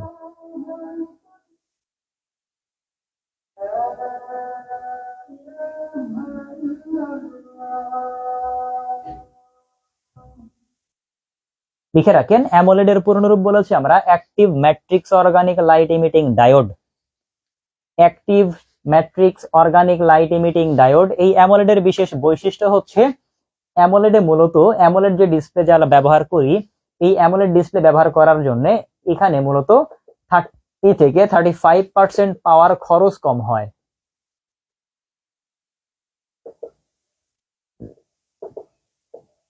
AMOLED display একটা বিশেষ বৈশিষ্ট্য হচ্ছে এখানে 30 থেকে 35% পাওয়ার খরচ কম হয়। কিভাবে পাওয়ার খরচ কম হয়? অন্যান্য ডিসপ্লেতে যে পরিমাণ চার্জটার ব্যয় হয়, অ্যামোলেড ডিসপ্লেতে তার তুলনায় অনেকটা চার্জ সেভ হয়। তার মানে বলা হয়েছে অ্যামোলেড ডিসপ্লের একটা বিশেষ গুণ হচ্ছে এখানে 30 থেকে 35% পাওয়ার খরচ কম হয়। লিখে রাখেন এটার বিশেষ বৈশিষ্ট্য, লিখে রাখেন। আপনারা প্রশ্ন করতে পারেন নিচের কোন ডিসপ্লেতে পাওয়ার খরচ কম হয় বা কত পার্সেন্ট, অ্যামোলেড ডিসপ্লেতে কত পার্সেন্ট পাওয়ার খরচ কম হয়? আমরা জানি অ্যামোলেড ডিসপ্লেতে মূলত 30 থেকে 35% পাওয়ার খরচ কম হয় বা সেভ হয়। লিখে রাখেন। জি স্যার, এটা মনিটরের পার্ট, এখনো মনিটরের মধ্যেই আছি, কারণ অ্যামোলেড ডিসপ্লে না, অবশ্য মনিটর, তার মানে মনিটরের মধ্যেই এখনো আছি। এটা হচ্ছে অ্যামোলেড ডিসপ্লে, যার হচ্ছে পুনরূপ বলেছে active matrix organic light emitting diode, যেখানে 30 থেকে 35% পাওয়ার খরচটা কম হয়। এরপরে আমরা দেখেন ওলেড যদি বলি, ওতে কি অর্গানিক লাইট ইমিটিং ডায়োড, তার মানে অর্গানিক এলইডি। বর্তমানে অ্যামোলেডের তুলনায় ওলেডটা বেটার। বর্তমানে মনে রাখবেন ওলেডটা অ্যামোলেডের তুলনায় ভালো। ওলেড ডিসপ্লে যেটা সেটা অ্যামোলেড এর তুলনায় কিন্তু ভালো, যেখানে এটাকে বলা হয় organic light emitting diode. OLED organic light emitting diode, যেটা হচ্ছে অ্যামোলেড এর তুলনায় বর্তমানে ভালো ডিসপ্লে। যারা ফোন কিনতে চাইবেন একটু ডিসপ্লে গুলা দেখে নিবেন। ওলেড ডিসপ্লে যেগুলো সেটা ম্যাক্সিমাম যদি নিতে পারেন, এইটা ভালো ডিসপ্লে, অ্যামোলেড এর তুলনায় বর্তমানে ভালো ডিসপ্লে, যার নাম হলো OLED, OLED, organic light emitting diode. But অ্যামোলেডও ভালো, বাট অ্যামোলেডের একটু সমস্যা দেখা দিচ্ছে, সেটা স্ক্রিনে স্ক্র্যাচ পড়ে যাচ্ছে, দাগ পড়ে যাচ্ছে।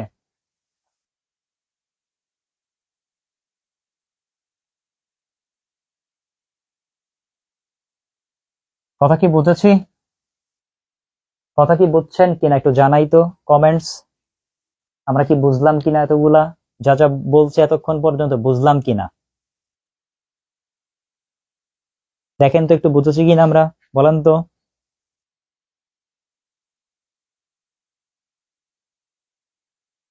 ওকে,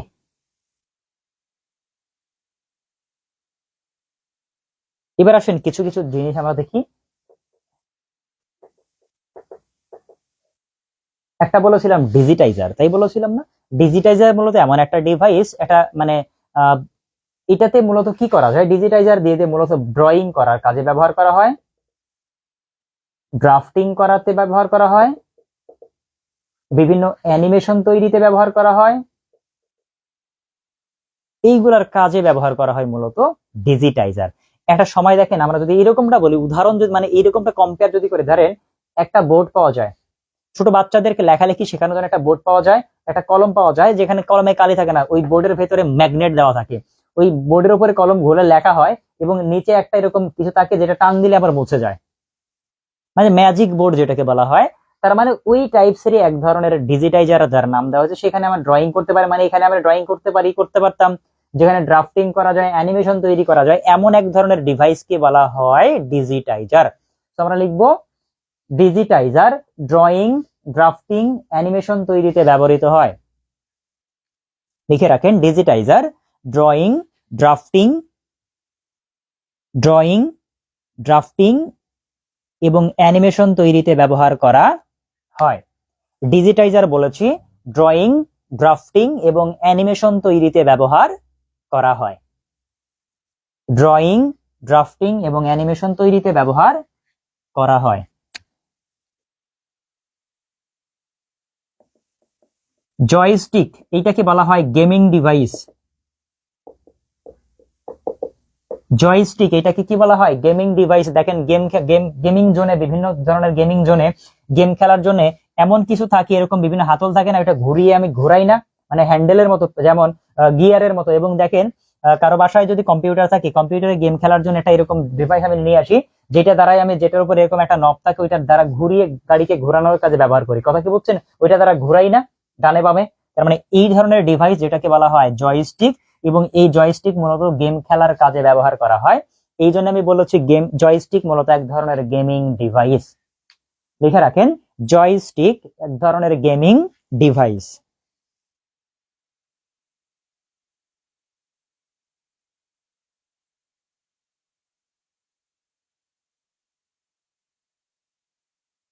আজকে কয়টি টপিক পড়াবো স্যার? আর খুব অল্প সময়ের মধ্যে ছেড়ে দিব আশা করা যায়। এরপরে লাস্ট আরেকটা টপিক পড়াবো, লাইট পেন যেটা, সেটা লাইট পেন বুঝিয়ে আজকে আপাতত ছেড়ে দিব।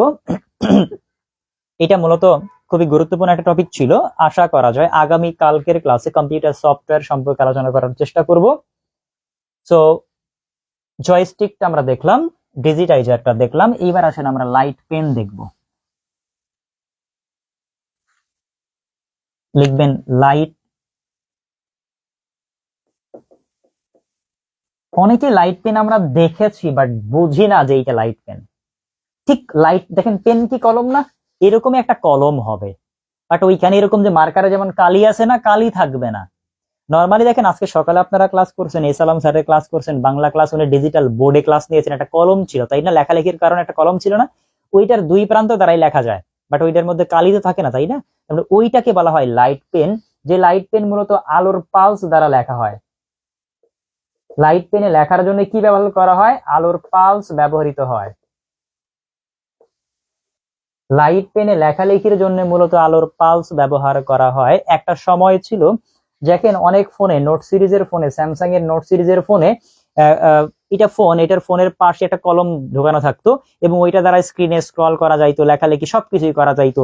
ওই কলমটাকেই বলে আমরা লাইট পেন। ওই কলমটাকে কি বলছি আমরা? Light pen. তার মানে ওই যে ডিজিটাল বোর্ডে লেখালেখি করার জন্য যে কলমটা ব্যবহার করা হয় সেটাকেই বলে আমরা লাইট পেন।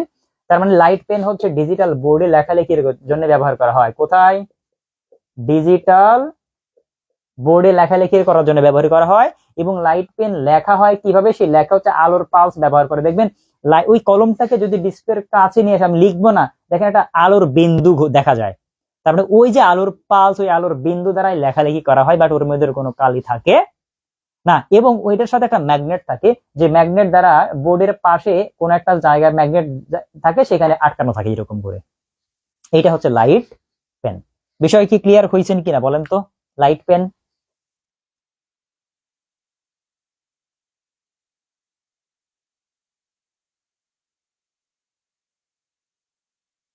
লাইট পেন কি বুঝেছি?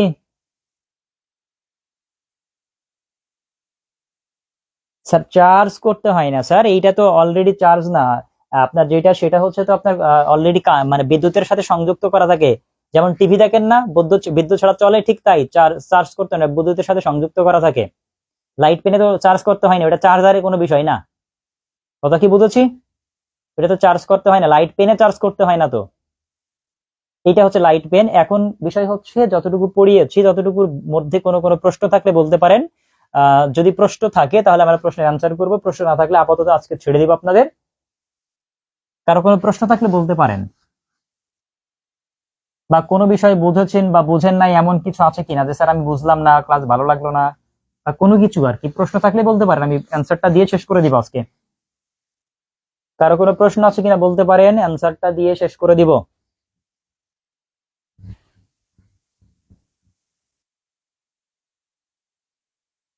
কম্পিউটার জেনারেশন, আমি আপনাদেরকে কম্পিউটার জেনারেশন পড়াবো, বাট এখন না, একটু পরে।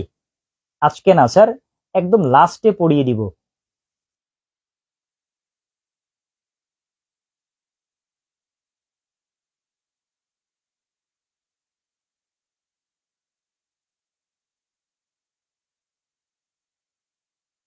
এলইডি এলসিডির মধ্যে ডিফারেন্স কি? একটা এলইডি এবং এলসিডির মধ্যে বেসিক ডিফারেন্স হচ্ছে, একটা হচ্ছে অ্যানালগ মনিটর, একটাকে বলা হয় ডিজিটাল মনিটর।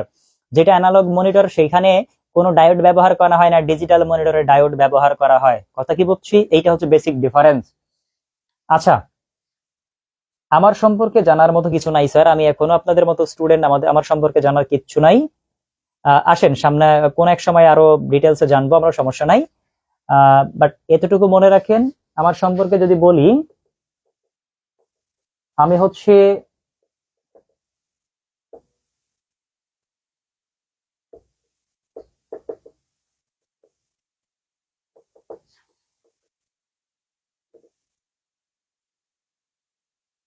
এটা হচ্ছে আমার ডিপার্টমেন্ট ছিল। পড়াশোনার বিষয়ে যদি বলি, এটা ডিপার্টমেন্ট ছিল।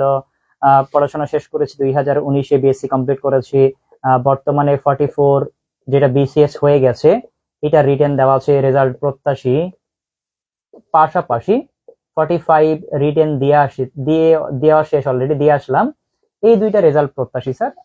এই হচ্ছে মূলত আমার সম্পর্কে যদি জানতে চান, এটা আপাতত জেনে রাখেন, এর বেশি জানার দরকার নাই আপাতত, আরো সামনে আমরা জানবো, তখন শুনবো।